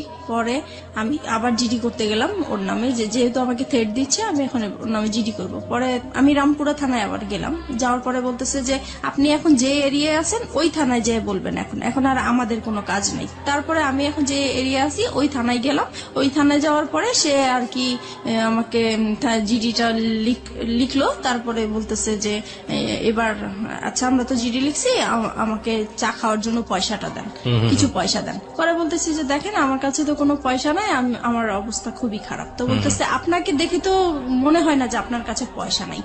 দেখেন পুলিশ ঘুষ চাচ্ছে। জি। তো আমি বলতেছি দেখেন সত্যিই আমার কাছে পয়সা নাই। বলে পয়সা না থাকলে আপনি এত পাংপুং করে বেড়ান কেন? তো বলছি এটা তো আমার অভ্যাস হয়ে গেছে, এখন আমি যদি ভালো থাকতে চাই, এখন আমি কিভাবে খারাপ থাকবো, ইচ্ছা করে কিভাবে খারাপ থাকবো? বলা অত কিছু বুঝি না, আমাদের চা খাওয়ার জন্য পয়সা দিতেই হবে। তো আমি পরে পার্সটা ওনাকে দেখিয়ে দিলাম যে দেখেন এই যে আমার সত্যি আমার কাছে টাকা নেই। পরে যাই হোক উনি কোন রকমের জিডিটা লিখে আমার কাছে একটা পেপারস দিল, দিয়ে পরে বললো যে এবার আপনি যান। পরে বলতেছে আচ্ছা আরেকটা পরে লাস্টের দিকে ডেকে বলতেছে আপনার হাজবেন্ড আপনাকে কোথায় এরকম করছে, রাস্তায় হয়রানি করেছে। তা বলছে এটা এয়ারপোর্ট এলাকায় করেছে। বলতেছে তাহলে আপনি এক কাজ করেন, আপনি এয়ারপোর্টে একটা যায় জিটি করেন ওনার নামে। পরে আমি কি করলাম, আমি সাথে সাথে আবার এয়ারপোর্ট থানায় গেলাম। তো এয়ারপোর্ট থানায় গিয়েছি, পরে বলেছি সব বিষয়টা। পরে বলছে তাহলে তো আপনি ওখানে জিডি করেছেন, এখানে জিডি তো বারবার তো জিডি হয় না। তা বলছে উনারাই পাঠাইছে, আমি এখন কি করব। পরে দেখি আপনার জিডি পেপারটা দেখি, তো ওই এসআইটা পেপারটা দেখে বলতেছে আপনার তো জিডি কমপ্লিট হয় নাই। আমাকে কেন? বলছে না এটা তো থানার সিল থাকবে এবং আপনার এইটা কে হ্যান্ডেল করবে সেই অফিসারের নাম থাকবে, কিন্তু এখানে তো কিছুই নেই। বলে আসলে আমার কাছে উনি টাকা চেয়েছিল তো আমি দিতে পারি নাই, হয়তো বা এটা হয়েছে। পরে উনি আবার ওই থানায় ফোন দিল, তারপর ওনাদেরকে বললো কেন আপনারা এই কাজটা করলেন, তাড়াতাড়ি ওনার কাজটা কমপ্লিট করেন। পরে আমাকে আবার পাঠালো। পরে ওখানে বড় কর্মকর্তা যে ছিল সে আমার কাছে সরি টরি বলে তারপরে আমার কাজটা কমপ্লিট করে দিল, জিডি করে দিল। এইভাবেই পরে আমি আসছি, পরে শুনতে পারছে যে তার নামে আমি জিডি করছি। সে আবার আমার হাজবেন্ড, এক্স হাজবেন্ড, উনি এসে আবার আমাকে ভয় দেখাল, হ্যাঁ জিডি করেছিস তো কি হয়েছে, আমি তোকে রাস্তায় খুন করে ফেলবো, অ্যাক্সিডেন্ট করাই দিব, এটা করবো সেটা করবো, আমার তোর থানার জিডি করছে, আমার কিছুই হবে না, কোনো যায় আসবে না। সে ভয় দেখাচ্ছে আমাকে, আমি যেন জিডিটা উঠাই নেই। তো আমি বলছি যে না, কখনোই আমি জিডি উঠাবো না, আমি জিডি করেছি কেন উঠানোর জন্য উঠাবো না। তারপরে এইভাবেই হচ্ছে আমি ওখানে ওদেরকে সময় দিচ্ছি কাজের জন্য। এইভাবেই পরে একটা সময় আমি কাজ পাই, আমি আলাদা বাসা নেই, এখন বাসা যাব। এই সময় আমার বাবা একদিন রাত্রেবেলা খুব অসুস্থ হয়ে যায়। অসুস্থ হওয়ার পরে আমার বাবা ব্রেন স্ট্রোক করে মারা যায়। তখন আমি খুবই অসহায় হয়ে গেছি। এখন আমি একা একটা মেয়ে মানুষ, আমার বাবা মারা গেছেন, এখন আমি আমার বাবাকে নিয়ে কি করব, কিভাবে বাড়িতে যাব, কি করব। তখন আমি যে আমাকে কাজ দিয়েছে আমি তাকে ফোন দিয়েছি। ফোন দেওয়ার পরে বলতেছি, তা উনি বলতেছে ঠিক আছে আমি এক্ষুনি আসছি। পরে আসার পর উনি ডক্টর নিয়ে আসলেন, পরে দেখলো যে হ্যাঁ সত্যি মারা গিয়েছেন। পরে যাই হোক উনি আমাকে টাকা পয়সা দিল, আমি আমার বাবার লাশ নিয়ে বাড়িতে গেলাম, মাটি টাটি দিয়ে তারপরে আমি আসলাম। এখন আসার পরে আমি নতুন বাসায় উঠে গেলাম। আর এদিকে একটা কথা বলতে ভুলে গেছি, আমি যখন আমার বাবার আশ্রয় পেয়েছি তখন আমি আমার মেয়েকে নিয়ে আসছি, আমার মেয়েকে আমার কাছে নিয়ে আসছিলাম। তারপর আমার মেয়ে ছিল আমার কাছে, তারপরে মেয়েকে নিয়ে আলাদা বাসা নিয়েছি। মাঝে মধ্যে আমার হাজবেন্ডের সাথে কথা হয়, তারপরে আমার ছেলেকে দেওয়ার কথা বলি, সে বলে যে না মেয়েকে নিয়ে গেছো ভালো কথা, ছেলেকে আমি কখনোই তোমাকে দিব না। তারপরে আমি কাজ করতে থাকি, এদিক দিয়ে মেয়েকে স্কুলে ভর্তি করে দিয়েছি। আমি আপনাকে কিছু কোশ্চেন করবো এই মুহূর্তে, কোশ্চেনগুলো খুব ছোট ছোট করে আমি জানতে চাই।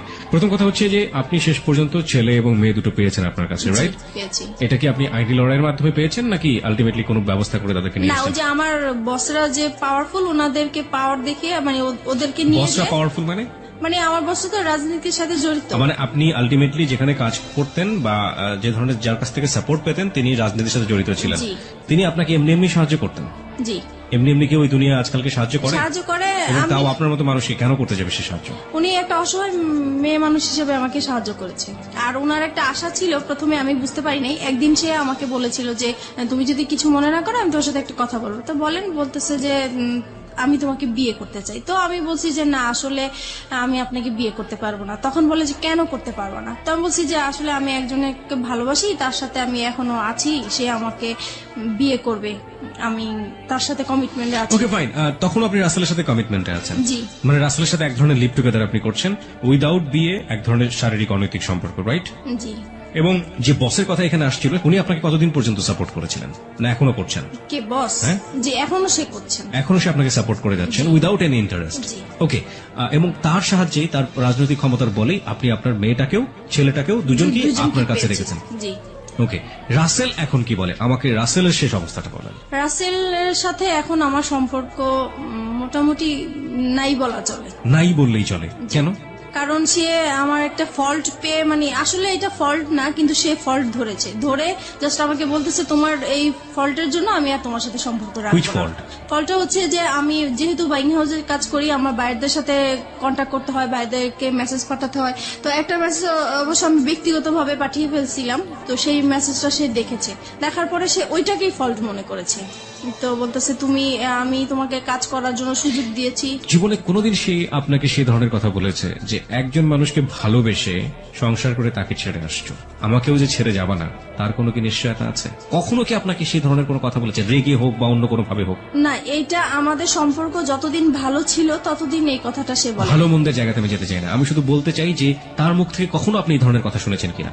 লাস্টের দিকে শুনেছি। লাস্টের দিকে শুনেছেন। This is the real fact. Okay, যেটা হচ্ছে যে রাসেল এখন কি বাংলাদেশে আছে, মানে আপনার আশেপাশে আছে? না, রাসেল এখন বাংলাদেশেই নেই। বাংলাদেশেই নাই? কোথায় আছে সে? সে এখন আমেরিকায় আছে। আমেরিকাতে আছে। শেষ পর্যন্ত আপনি কি জেনেছেন তার সম্পর্কে, তার ফ্যামিলি সম্পর্কে? সে লাস্টে আমাকে যখন সে যেদিন চলে যাবে সেদিন আমাকে ফোন দিয়ে বলতেছে, দেখো ওই ফোন টোন বা SMS ওগুলো আসলে কিছুই ছিল না, তুমি আমাকে সরাসরি যদি তোমাকে বলি আমি বাইরে চলে যাচ্ছি, আমাকে তো যেতে দিবা না, তাই আসলে ওইরকম কিছু বলা হয়েছে।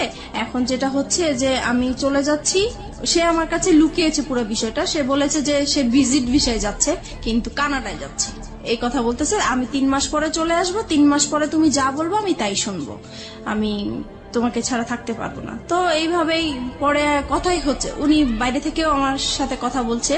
হঠাৎ একদিন আমার কেন জানি মনে হইলো যে সে আর মানে আমার সাথে নাই, কেমন জানি সে আলাদা। বাইরে যাওয়ার পরে একটু ফোন কম করে, তারপরে মাঝখানে সে বলছে যে দেখো তোমাকে বলছি, তুমি যদি কোনো ব্যবস্থা ভালো কিছু পাও, ভালো কোনো অফার পাও, তুমি চলে যাও, আমার আশায় থেকো না। আর যদি আমার আশায় থাকো তাহলে হবে কি হবে না এর কোনো গ্যারান্টি আমি দিতে পারবো না, এখন সবকিছু তোমার উপরে। তো এটা বলার পরে আমার খুব খারাপ লাগছিল। পরে যেভাবেই হোক আমি কোনো না কোনো ভাবেই তার একটা খোঁজ নিয়েছি, তারপর তার বোনের একটা নাম্বারে আমি ফোন দিয়েছি। ফোন দেওয়ার পরে আমি তার ফ্রেন্ড হিসেবে কথা জিজ্ঞেস করতেছি যে রাসেল কোথায়, রাসেলকে তো অনেকদিন ধরে পাচ্ছি না, ফোনে কোথায় গেছে। তখন সে বলল যে আমার ভাই তো আমেরিকায় চলে গেছে। তো আমি বলছি আমেরিকায় কেন হঠাৎ করে চলে গেল? বলে ও তো ওর ওয়াইফের কাছে চলে গেছে।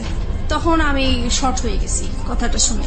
তারপরে আমি বললাম যে ওয়াইফ মানে সে কবে বিয়ে করেছে? বলতেছে সে তো 3 বছর আগে বিয়ে করেছে। তো বললাম ওনার ওয়াইফের নাম কি? তখন যেই নামটা বললো সেই নামটাতে আমি আগে থেকেই পরিচিত, কারণ আমাকে বলেছে এই নামের মেয়ের সাথে ও প্রেম করেছে, দেন ওদের ব্রেকআপ হয়ে গেছে, কিন্তু আসলে ওইটাই ওর ওয়াইফ ছিল।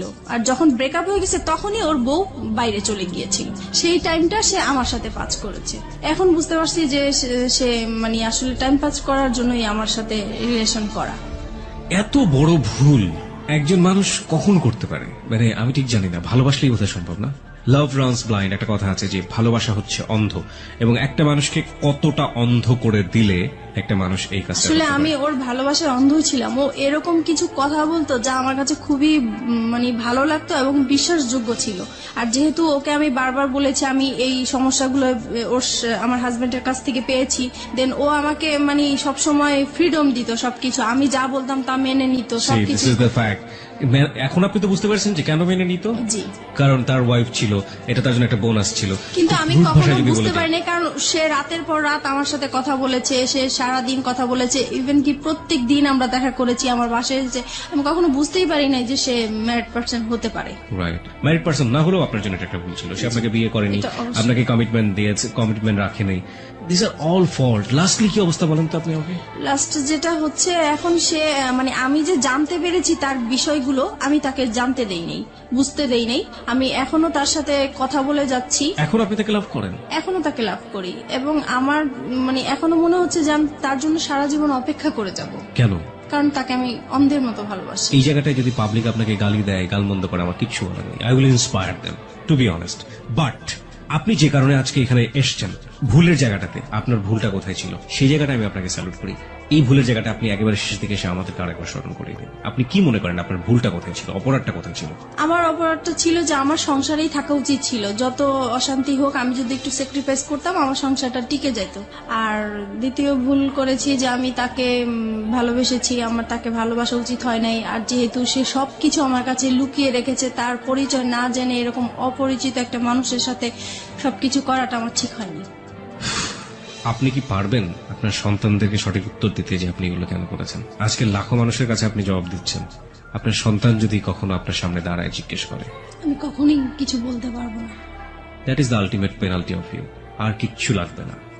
That is the ultimate penalty. Because আমি ধরে নিচ্ছি আপনার হাজবেন্ড ভালো ছিল না। দেখুন কতগুলো সমাধান হতে পারতো। আপনার হাজবেন্ড খারাপ ছিল, আপনি তাকে ডিভোর্স করে দিতেন। হ্যাঁ, ডিভোর্স করে দিয়ে আপনি আলাদা থাকতে পারতেন, আপনি একটা লম্বা সময় নিতে পারতেন, দুজনের সেপারেশনে থাকতে পারতেন লম্বা সময়ের জন্য, ট্রাই করতেন যে আলটিমেটলি আপনি ফিল করেন কিনা তাকে।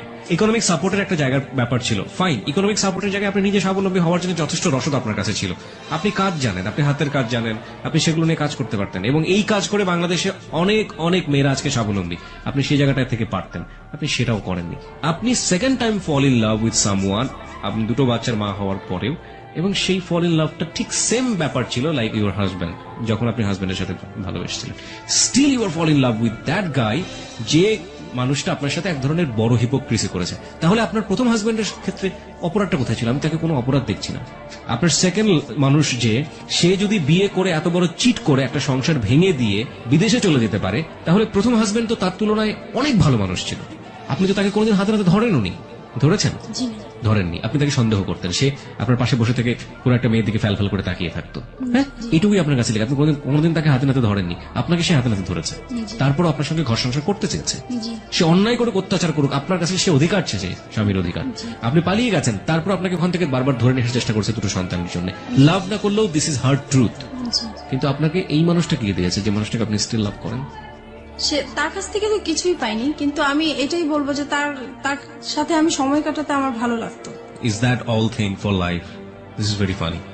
By the way, আপনার জন্য কিছুই বলার নেই, শুধু একটা কথা বলার ছাড়া, সেটা হচ্ছে মিতা, যাই কিছু করেন না কেন আপনার সন্তানের ভবিষ্যৎ খুবই খুবই গুরুত্বপূর্ণ। আপনার একটা মেয়ে আছে এবং আপনার ছেলে আছে, এবং আপনার বেটার ফিউচার আপনার বেটার ইকোনমিক স্ট্যাটাসের উপর ডিপেন্ড করে, এবং আপনার যে লেখাপড়ার স্ট্যাটাস, সেখান থেকে আসলে খুব বেশি ভালো কিছু করা সম্ভব কিনা আমি জানি না, তবে অবশ্যই সেই দিনের জন্য আপনার প্রিপারেশন নেওয়াটা বেটার, যে যেদিন আপনার মেয়ে আপনার সামনে দাঁড়িয়ে বলবে যে আমার ভবিষ্যৎটা কেন। আজকের নোটসগুলো আসার সময় নিয়ে আসবো আমি, চিন্তা করো না। মিষ্টি হাসি ফুটে উঠল ঠোঁটে। ফোনটা রেখে শাওয়ার নিয়ে বাইরে বের হলো সে। টেবিলে খাবার সাজানো, নাস্তা কে বানালো? খালা ঘর মুছছে তখন। তাকে দেখেই একগাল হেসে বলল, ভাইয়ের আপনার আর খালাম্মার নাস্তা বানায় রাখতে কইছিল, খালাম্মারটা সকালেই দিয়েছি, আপনারটা এতক্ষণে ঠান্ডা হয়ে গেছে, গরম কইরা দিমু? না খালা, দরকার নেই। আপনার ভাইয়া খেয়েছেন? না, আমি কইলাম খাইয়া যান, কয় দেরি হইয়া গেছে, খাইব না। রাত্রির মন খারাপ হয়ে গেল, মানুষটা না খেয়ে চলে গেছে। এমনিও দুপুরে ঠিক মতো খায় কিনা জানে না, কতবার বাসা থেকে খাবার বানিয়ে দিতে চেয়েছে, নেবেই না, জেদি একটা। ইস, তার ঘুমটা সকালে ভাঙলো না কেন? মানুষটার এতটুকু খেয়ালই রাখতে পারে না সে। ধ্যাত, সারাদিন এঘর ওঘর করেই কাটলো। বিকেলের দিকে আলমারি খুলে বসলো রাত্রি। বিয়ের শাড়িটা হাতে নিয়ে উল্টে পাল্টে দেখলো পাক্কা 30 মিনিট যাবৎ। আলমারি